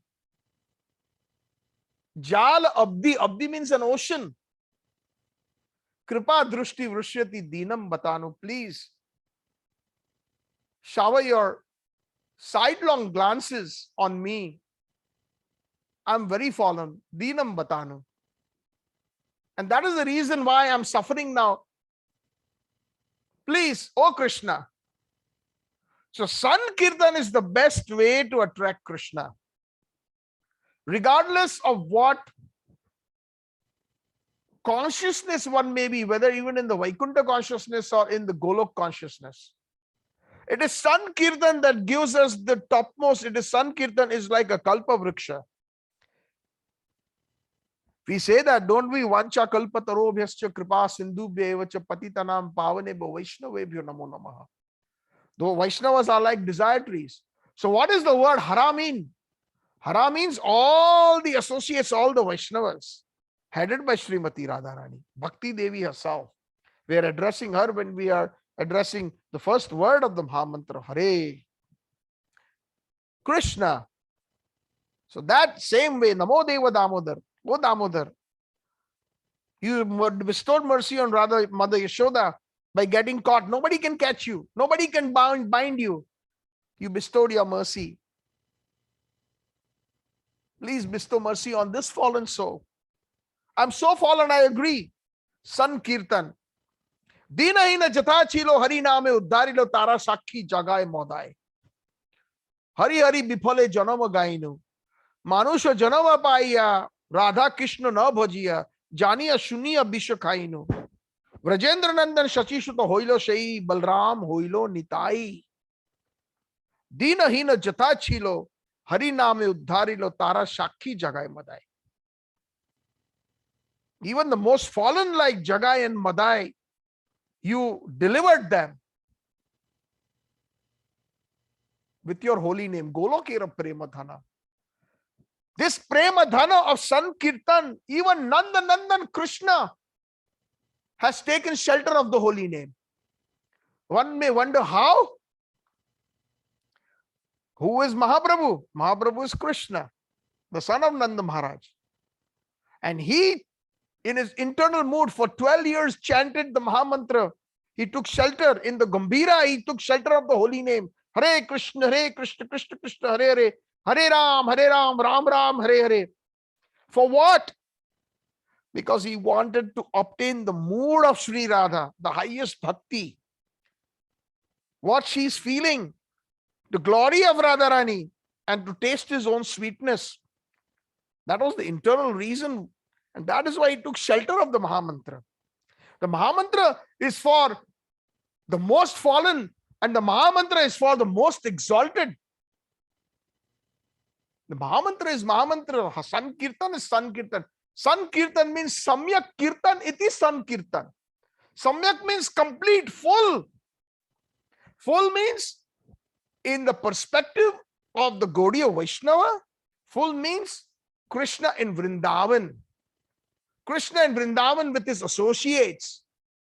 So here he is trying to remind Krishna how kind you are to your own associates. Swagosham, Nimanjantam, how you drowned the residents of Gokul. Idriksa Lila Bhir Ananda Kunde Swagosha Nimanjantam Akhyapayantam. I know I'm fallen. That's why he is starting Sankirtan. Sankirtan is the means for everything. And here, the Sankirtan is in the form of separation. A minute ago, you were there in front of me and now you're gone. Just like the gopis sing the song of separation, Gopi Geet. That is the kind of bhav that he is feeling in his heart in separation of Sri Krishna. Do we feel that separation when we are chanting the Mahamantra? We are so unfortunate. Ratina janmi loke netai. We have no rati, we have no attachment for the holy name. Ganana galadashru dharaya vadanam gad gad rudaya gira Pulakir nichitam vapu kada tava nama grihaneshu bhavishyati.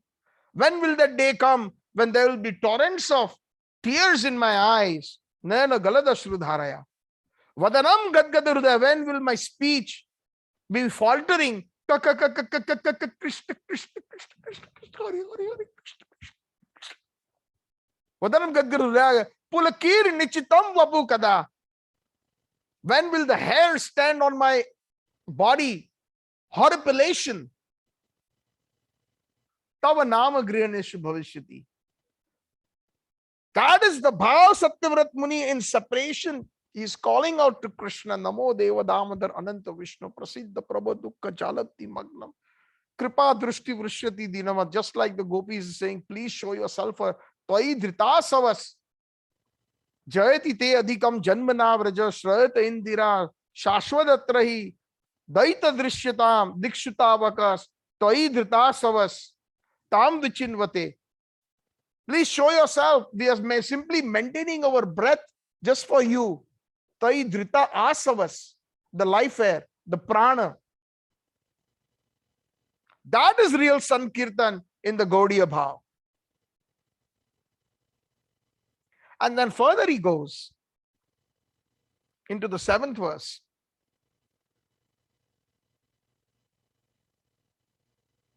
If you all remember, we're coming back to the Damodar Lila. Krishna is tied in the storeroom by Mother Yashoda. All the Gopas and even Lord Balram himself, Dauji, is not able to open up that knot.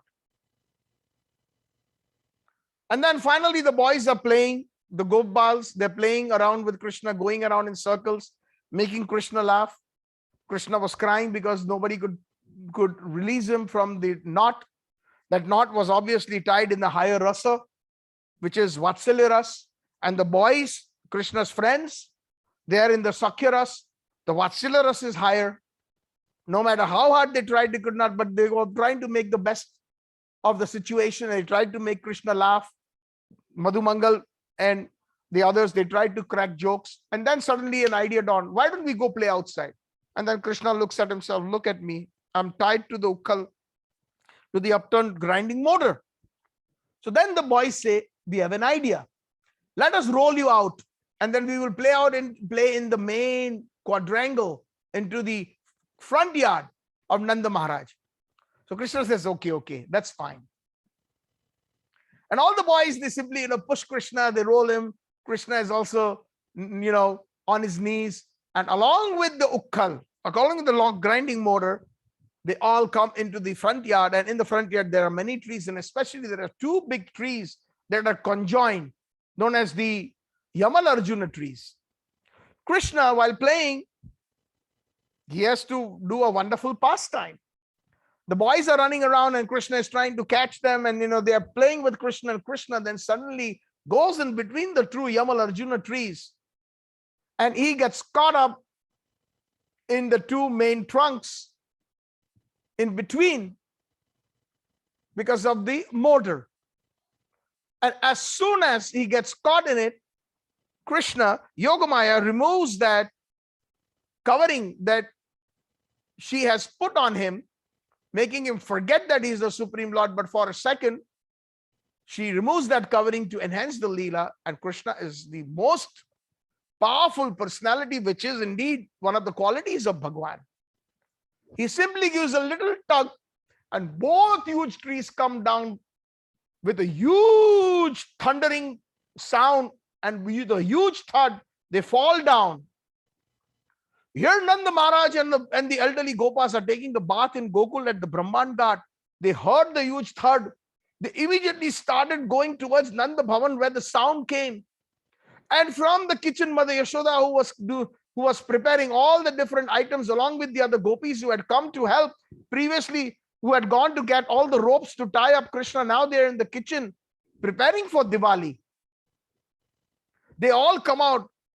And what they see is the little baby darling Krishna, the 2.5-year-old little boy, who is still tied to the ukkal, to the grinding motor, and in between the two huge trunks of trees.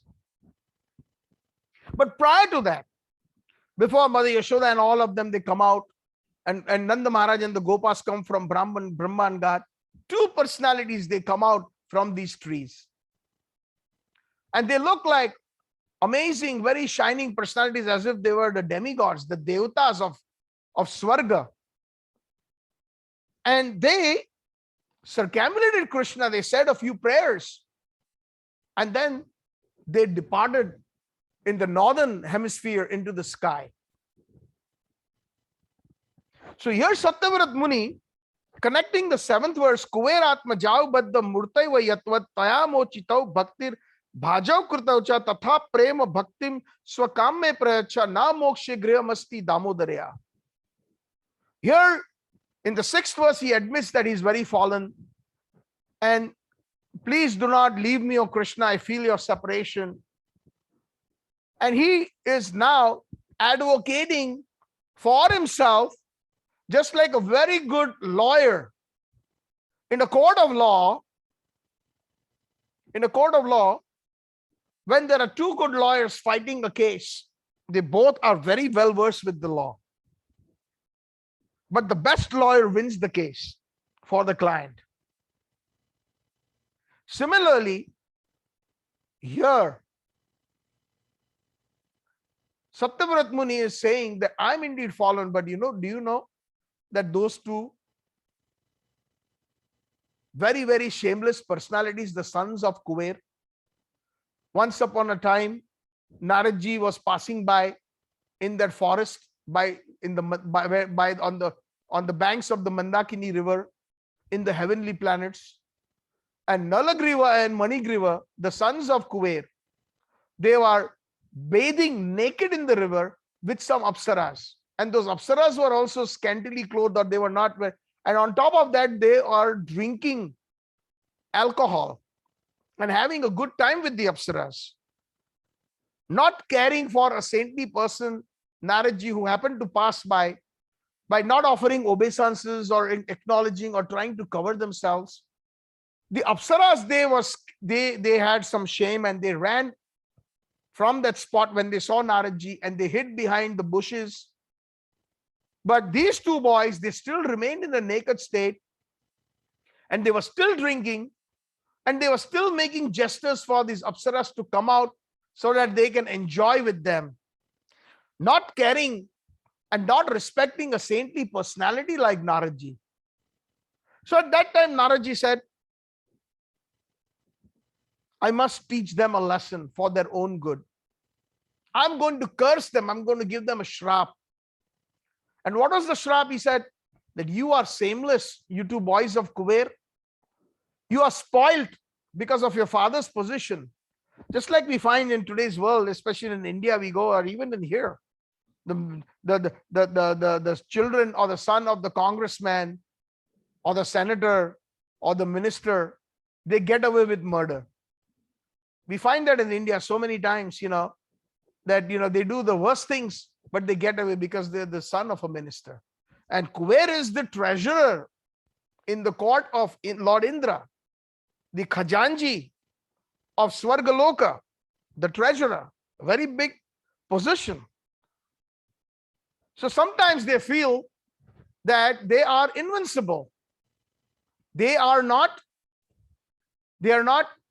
subject to any laws, and they can do as they please. So Naradji said that you want to stand naked? I curse you, you go to earth and you become trees. And as soon as that curse went out, both of them fell at Naradji's Lord, please forgive us. Pahi mam, Dev Rishi. Please forgive us, forgive us. Dev Rishi said, I'm sorry, but the curse is already gone. But he says, the only thing I can do for you is you will be born as trees in the house of Nanda Maharaj, in the Angan of Nanda Maharaj, in the courtyard of Nanda Maharaj, and you will be personally be liberated by the Supreme Personality of Godhead, Sri Krishna himself. That is a pure Vaishnava. Vaishnava janto tene kahiye je peeda parai jane. The famous Vaishnava bhajan composed by Narsi Mehta. The qualities of a Vaishnava, they are worried about the other person. Sometimes they're very harsh. Like Srila Prabhupada was very harsh. like a thunderbolt. Sometimes you rascal, you try to understand. But at heart, it was for the utmost and the ultimate well-being of the jiva, or of that person, that Prabhupada used to get angry. A pure Vaishnava, whether he's angry, he curses, or whether he blesses, it's still the same. His shrap turned out to be a blessing, that so many yogis are sitting in trance and they do not even get to see the actual form of Sri Krishna. Pantastu koti shatvatsara sampragamyo vayo rathapi manaso muni pungavana so api asti yat prapadasimni govindavadi purusham tavaham bhajami. Brahma Samhita. There are many yogis who are sitting and drilling the respiration, doing pranayam and many yogic exercises. Pantastu koti, many years, thousands of years, they are sitting in yoga postures. But what is the result? Vayorathapi manaso muni pungavanam tadapi. Although they do all this, they only probably get the darshan of the light or the prakash that emanates from the toenail of Sri Krishna's lotus feet. They do not even get to see Krishna's swarupa or form, those yogis. And here, Naradji's curse has turned out to be an amazing blessing, that here the Supreme Lord himself will give you liberation and you will be able to see those wonderful pastimes. Raghupati Upadhyay, one of the personalities that met Chaitanya Mahaprabhu, it is mentioned. Mahaprabhu was very pleased. He was a great Upadhyay, a great Brahmin, and a great Vaishnava who was very scholarly, and he had many wonderful compositions. And Mahaprabhu used to like to listen to him. So in one of the compositions, he says that Shruti, Smriti, Apare, I cannot remember the entire verse, but the essence being, some worship the Vedas, some worship the Upanishads, some worship the different forms of the Lord. Aham vande Nanda Anganam, but I offer my obeisances unto the courtyard of Nanda Maharaj. Param Brahma, where the Supreme Personality of Godhead is playing.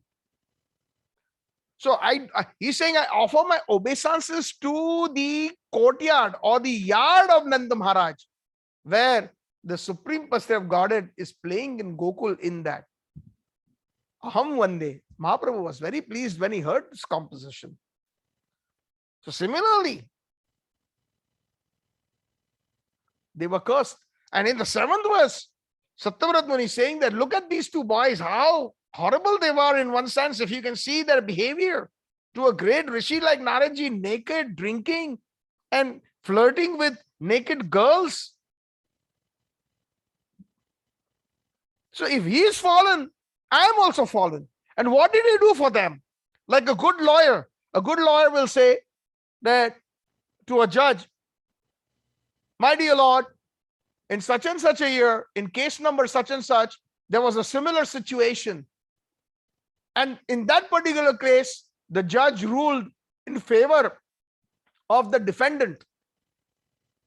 So I plead to you, this is similar circumstances or worse. I pray to you that you please favor my client, the defendant, and grant him pardon. So he brings in the example of Kuver Atmaja, the sons of Kuver, how fallen they were. And I am also fallen. Like Narottam Das Thakur, in the famous bhajan, he says, Sri Krishna Chaitanya Prabhu Daya Koro More, Toma Vina Ke Dayalu Jagata Samsare, Patita Pavan Hetu Tava Utar, Mo Sama Patita Prabhu Na Paibe Aar. Oh Mahaprabhu, you have come to this world, Jagata Samsare, to deliver the fallen souls. But there is nobody as fallen as I. So I qualify first for your mercy. Same mood of humility. That is the mood of a Vaishnava. Humility. Humility attracts Sri Krishna. Like Bhaktivinoda Thakur, Gopinath Mama Nivedana Shuna. Oh Gopinath, please listen to my fervent prayer. Vishay Durjana. I am a Durjan, I'm a rascal. Vishay. Fully engrossed in material activities. Gopinath Mama Nivedana Shuna. In the end, he's saying in the Gopinath Bhajan, in the first section of Gopinath Mama Nivedana Suno, just like how Satyavrat Muni is pleading with Krishna about his status of being fallen, Bhaktivinoda Thakur is also saying almost the same thing. Pailo charana ashura sakala binode thakilo boshi. He says so many demons got the opportunity of your lotus feet. Like Kalia, you danced on his head with your lotus feet. Like Kansa, you kicked on his chest before Kansa was killed. Pailo charana ashura sakala. Ashur, the demons. But Bino de Thakilo Bosi. This Bhaktivinoda Thakur is simply tired, sitting here, waiting for your mercy. Do we feel like that? That is real Sankirtan. Humility, Dainya. Amar Jivana Soda Pape Ratha Nahika Punniralesha Parera Udvega Diyachi Jekoto Diyachi Jivera Klesha. Amar Jivan Sada Pape Ratha. Bhaktivinoda Thakur, my whole life is full of sins. Amar Jivan Sada Pape Ratha. Nahika Punniralesha. There is not even an iota of piety. Parera Udvega Diyachi Jekoto. I have always given agony and pain to others. Diyachi Jivera Klesha. I have always given misery to others. That is me. Similarly, here Satyavrat Muni is saying, Kuver Atma Javbadda Murtai Vayadvat means even though you are tied, Murtai Vayad, you are tied to the ukhal, to the upturned grinding motor. You yourself were tied, but you release the sons of Kuver. So how merciful you are, O Krishna. I'm begging. Because you are merciful. You yourself are tied. You are not even free. But in spite of that, you kept the words of Naradji. Kuveratma jau baddha murtai vayat taya mochitau bhaktir bhajau kritaucha and tatha prema bhakti swakam me prayacha. You not only did that, you gave them your Krishna prem. You did not send them back to Swargiya Loka, back to Kuver or to Indra. You gave them your prema bhakti and you gave them entrance into Golok Vrindavan. This is you, O Krishna, who is the most merciful. Hey Krishna, Karuna Sindhu, Dina Bandhu Jagatpate. One poet says that Krishna, if you can deliver the devotees and all those persons who are pious, what is the big deal? But if you can deliver someone like me who is most fallen, then you are indeed Karuna Sindhu, an ocean of mercy. Then your name is justified. So like that, like a good lawyer, he is bringing all those wonderful points. That they also were full of nonsense, very fallen. But although you were tied, you showed so much mercy, but you freed them. And not only that, freed them and you send them to your own home, Golok Vrindavan. Tatha prema bhaktim swakam me prayacha. Please look at me also like that, I beg you. Na moksha grihmasti Damodare. Oh Damodar. Again he addresses on Damodar.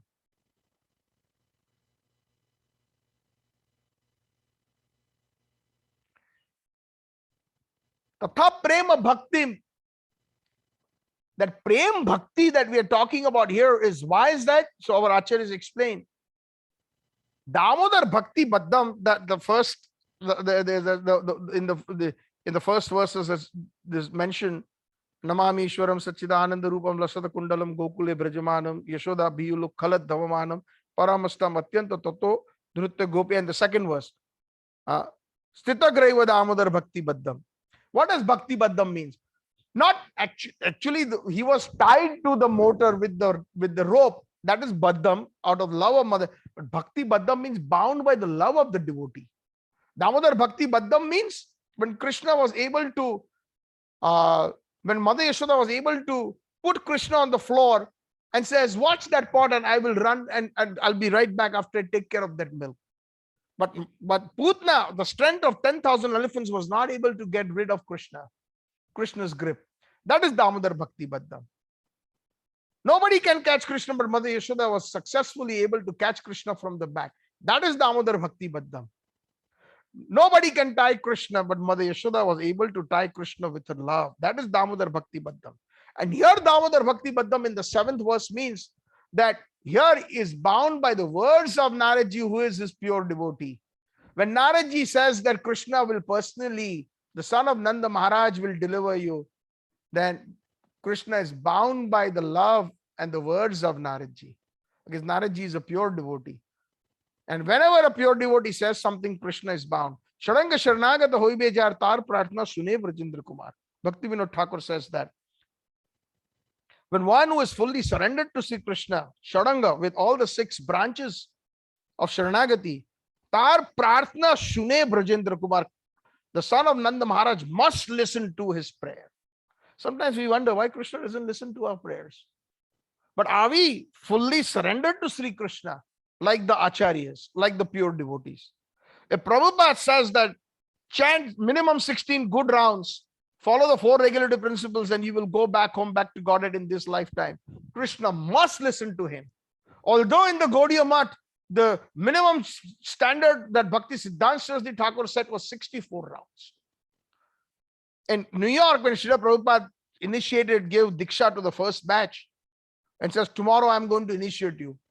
So Professor Howard Wheeler, Keith, and a few other devotees, and says, once you get initiated, you will chant minimum 64 good rounds. So Professor Howard Wheeler started counting.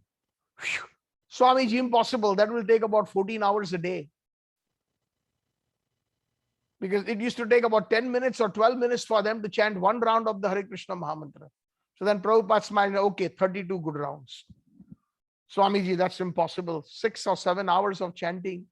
Then Prabhupada said, okay, minimum 16 good rounds and follow the 4 regulative principles and you will go back home, back to Godhead in this life. Krishna must listen to his pure devotee, just like he has Damodar Bhakti, but he is bound by his words for Naradji and any other pure devotee.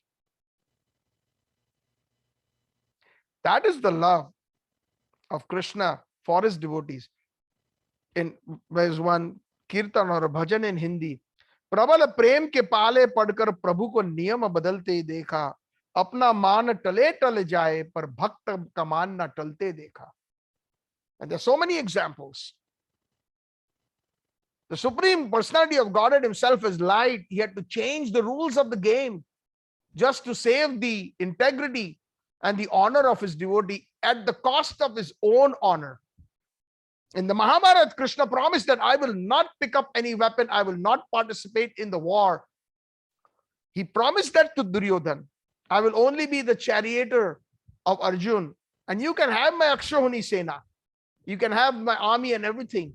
But when, I believe it was on the 10th day or so, when Bhishma Dev was accused by Duryodhan that you are a traitor, you love the Pandavas, you're eating in my plate, you're eating my salt, and you are becoming a drohi, a traitor. Shame on you. And that as a Kshatriya, Bhishma Dev could not take. He said, tomorrow before sunset, it will either be me or Arjun. He promised. That is why he's known as Bhishma. The name Bhishma, his name was Devrata. But because he made a promise that I will never be married just for the father's comfort, he wanted to marry Satyavati, the fisherman's daughter. And the father-in-law was worried that because Bhishma or Devavrat was the older son of Santanu Maharaj, he will get and his son in the future will get the throne of Hastinapur. So he promised, don't worry, give happiness to my father Santanu. Give your daughter in hand to him. I promise you, I won't even get married. So there's no question of any progeny from my side. And that promise, all the different Devi Devtas from the heavens, they showered and they said, Bhishma, Bhishma, Bhishma. A vow that is amazing. A very steadfast vow. So when he heard that, Duryodhana was very happy. Tomorrow Arjun will be finished. Bhishma Dev has made, that's why he's known as Bhishma. And the next day he showered such arrows that were whizzing by. The chariot was broken. Krishna himself was injured. Krishna's crown, Arjun's crown was shattered. There were bruises on Krishna's forearms. There was blood oozing on Krishna's forearms. Arjun was just about to be finished when Krishna got down from the chariot and picked up the wheel and marched towards Bhishma to fight with him. प्रबल प्रेम के पाले पड़कर प्रभु को नियम बदलते थे. He changed the niyam, he changed the rules. He said he promised he would not fight, but he fought out of love for his. And that is what Bhishma Dev was waiting for. This is exactly what I was waiting for, Keshav. I wanted to make you break your promise to show that your love is great for your devotee. And then he surrendered. This is Sri Krishna, that Satyavrat Muni, how great your greatness is. When Sukadeva Goswami would not come out from the mother's womb and Vyasadeva pleaded, 16 years he stayed inside. He says, no, father, I don't want to come out from my mother. Why? Because I will be in Maya and I don't want to fall in Maya the moment I come out. Vyasadeva was not able to convince him, and then he finally called Krishna. Krishna, please come. And Krishna assures Sukadeva Goswami, please come out. I promise you, you won't be in Maya. And as soon as Krishna promised, Sukadeva Goswami came out and he left for the forest. Yam pravrajantam anupeta peta krityam dvaipayano virakatara ajuha putreti tanmaya taro abhinedus munima anoto asmi. Vyasadeva went after him. Oh my son, and all the trees in the forest were reverberating. They were echoing, oh my son, please come back, please come back. I still have to give you sanskars. I have to give you the janoi. I have to give you the Brahmanical thread. I have to give you so many sanskars. Please don't leave. And he did not listen. In a naked state, Sukadeva Goswami left. Further, as he went down into the forest, he found some kids playing. And they were singing a wonderful verses. And he was shocked to hear them. And the essence of one of the verses was that personality as a demoness, she came to feed you milk and tried to kill you, O Krishna. They're talking about Putna. Unto that demoness Putna, you are so kind and so merciful. You gave her a place of a mother in Golok. Most demons, or 99.9999% of the demons that are killed by Krishna, they get Sayujya Mukti in Brahma Jyoti. But here, Putna was an exception. And here, the sons of Kuver were an exception. Instead of sending them back to the Swargiya planets, they were sent to Golok Vrindavan.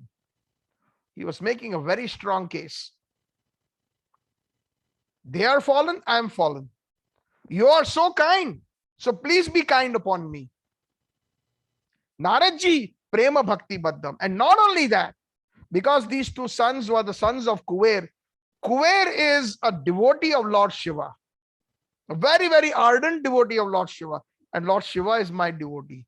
So devotee of my devotee is indeed my devotee.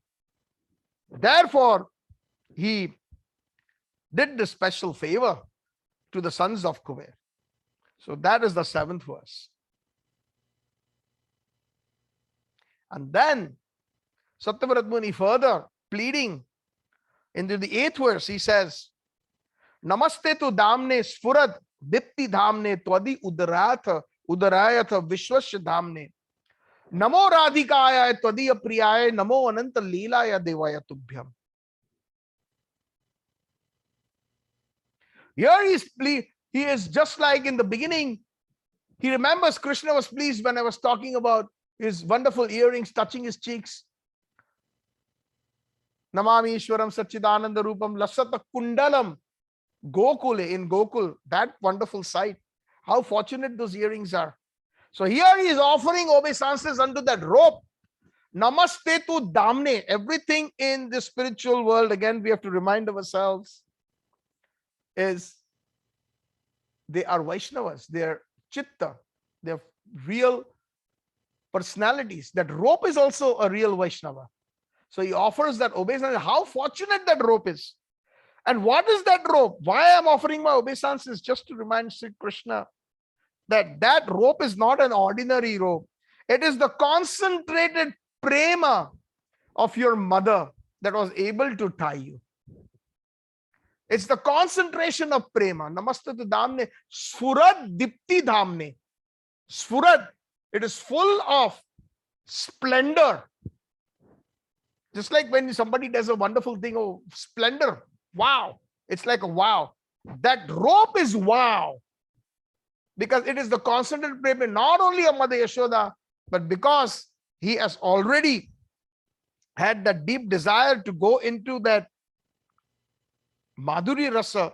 He sees that that same concept of that rope, Yashoda ji used to tie, Radha ji used to tie him, and the gopis used to tie him to a tree when sometimes he was, as promised, not coming on time to meet Radharani in the Nikunja. Sometimes he would go to the Kunja of Chandravali, Shaibya, to the opposite gopis, and then he would be late and he would make excuses. So he would be punished. So one of the names of Damodar is just not in the Vatsalya Rasa. Dam means a rope or something that you tie, and Udar means the stomach. So the gopis used to tie Krishna to the tamal tree.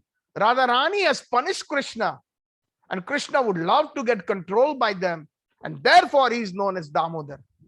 So that namaste tu damne, sfurat diptya tvadiya udaraya to vishwasya damne. Although your udar, your stomach, is the source of everything, vishwasya damne.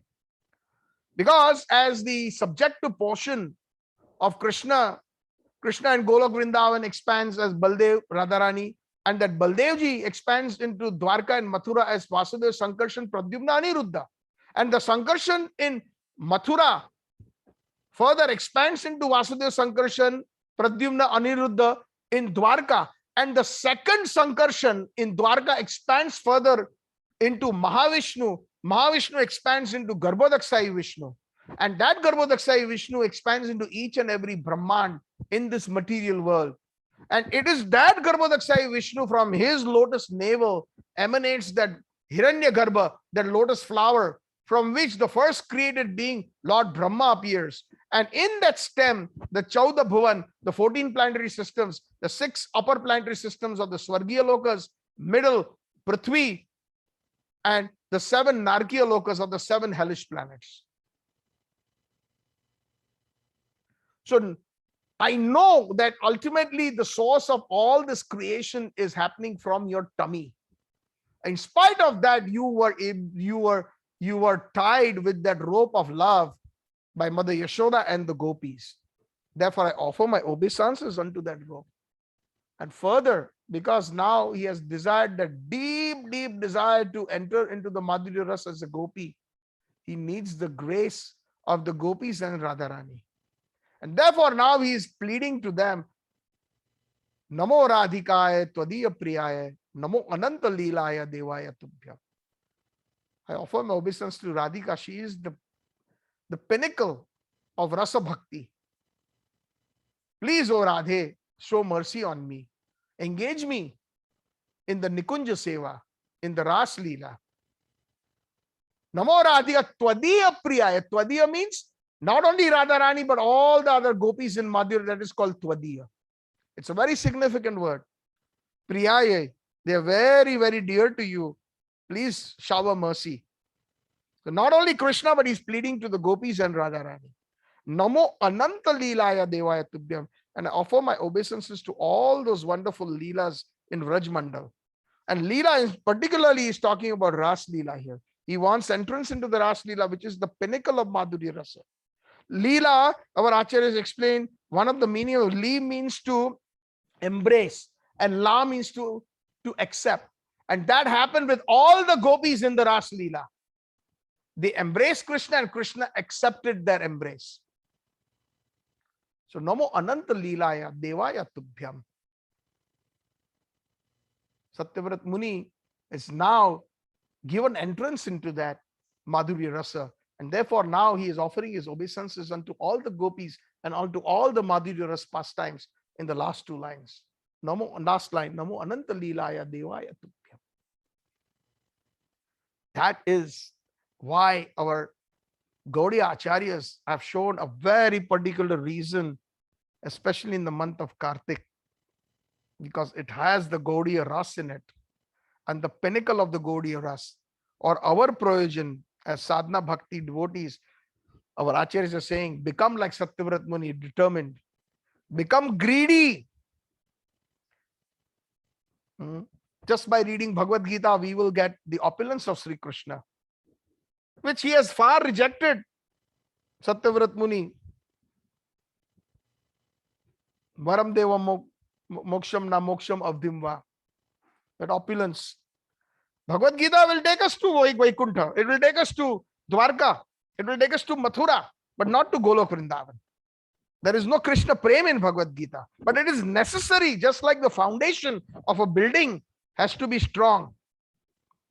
But always remaining in the basement as a foundation and not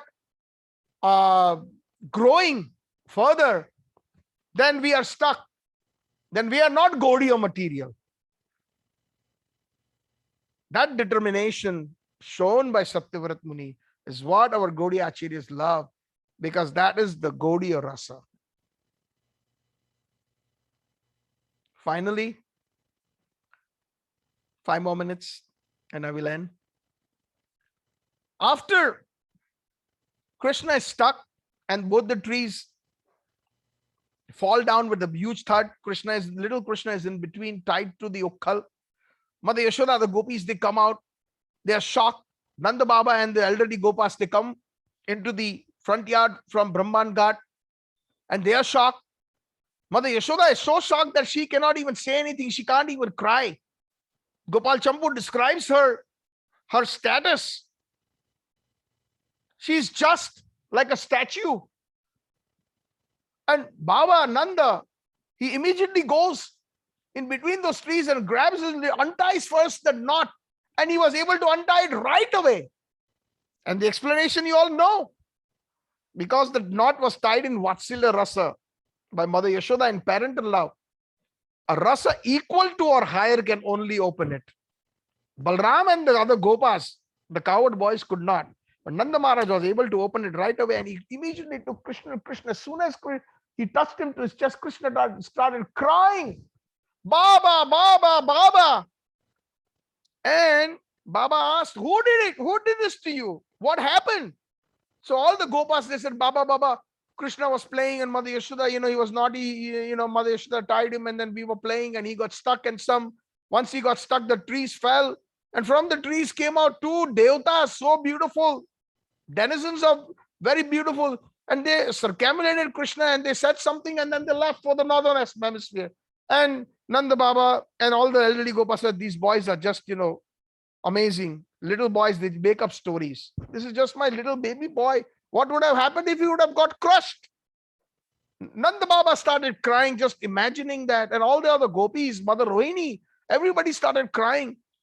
Just to imagine what would have happened if the tree would have fallen on their baby darling. Nanda Baba said, who did this to you? And Krishna pointed to Yashoda Mai. Yashoda Mai is sitting there in the corner outside the kitchen in the front yard, and she is like a statue.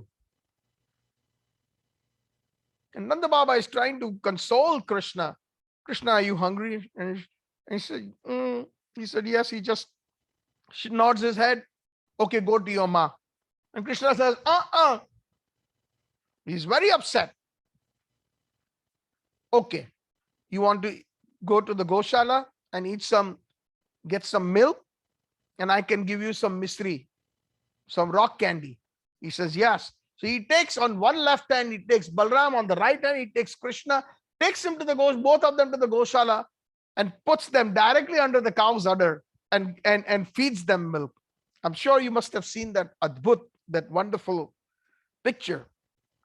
And then he gives them some rock candy and they pacifies Krishna. Then he says, Krishna, you must be tired. You want to sleep? He says, yes, Baba, go to your Maiya. I don't want to go. And he starts crying again. Okay, you can sleep with me. And then Mother Rohini comes forward. Look at your mother. Oh, you get out of here. Where were you when I was crying? Get out of here. And he starts crying again. Then Nanda Maharaj says, do you want me to punish Yashoda? This is Jiva Goswami, not me. He raises his hand as if he is going to punish. And then what happens? Rohini Mata then suddenly again says, what happens if your mother, what she's trying, if she dies? Look, she has not eaten anything, not drunk anything. Just see how she is. And she's just about to die. And the moment the word "da" comes out from her mouth, he immediately holds Nanda Baba's hand. No way, you're not going to be punishing my mother. And he jumps, he shrieks and runs towards Mother Yashoda. And the moment he sits in Mother Yashoda's lap, Mother Yashoda comes to consciousness. She feeds Krishna with her own chest milk. And then Nanda Baba and the elderly Gopas direct Mother Rohini and others, go to the kitchen, prepare something. Nobody has eaten. It's evening time. Everybody is tired, exhausted. And there are tears of joy when they see mother and son united. And they all have a wonderful feast in Gokul. Every day in the morning in Golok Vrindavan, it is said, Jiva Goswami says, because Jiva Goswami is Bilas Manjari. He's eternally present in Vrindavan, on this earthly planet, and in Golok Vrindavan, in the spiritual world. He's a witness. He says that every day in the morning, two great personalities, wonderful, whose voices are just amazing. One's name is Snigdha Kanta, and the other person's name is Madhu Kanta. And they are bards, B-A-R-D-S. They sing with their veena. Early in the morning they come, they wake up Nanda Maharaj, and many of them assemble, and they hear the wonderful, glorious singing of the different pastimes of Sri Krishna that pleases Nanda Maharaj and the Vrajvasis. Early in the morning. And today they have narrated this Damodar Lila, the tying of Krishna to them. So Nanda Maharaj at the end, very pleased with them, says that you mentioned that they were liberated and they are in Golok, residents of Golok. And I know everybody in Golok, but I'm wondering who these two are. So both of these personalities who are singing, Snigdha Kant and Madhu Kant, they look down, they bow down in silence, putting their head down. And Nanda Baba and the elderly Gopas understand. It is them. It is the sons of Kuver who became Snigdha Kanta and Madhu Kanta. And their seva is to sing the pastimes of Sri Krishna, waking up Nanda Maharaj in the morning along with the other residents of Gokul. This is our beautiful Damodar Ashtakam, my dear devotees. So deep. I wish I had more time. But I think I've mentioned the essence of whatever I can recollect, whatever little realizations I have. And I hope it has been pleasing to Srila Prabhupada, to all the Gaudiya Acharyas, and to our esteemed listeners at Iskcon Calgary and all the Bhaktivedanta Bhagavad group members and the Vaishnavas that are present. So I rest my katha here on the Damodar Lila, the tying of Krishna. and the explanation of Damodar Ashtakam by the composition of Damodar Ashtakam by Satyavrat Muni. Hare Krishna. Hare Krishna, Hare Krishna, Krishna Krishna, Hare Hare, Hare Ram, Ram Ram, Hare Hare. Gaur Premanande, Hari Hari Bol. Gaur Premanande, Hari Hari Bol.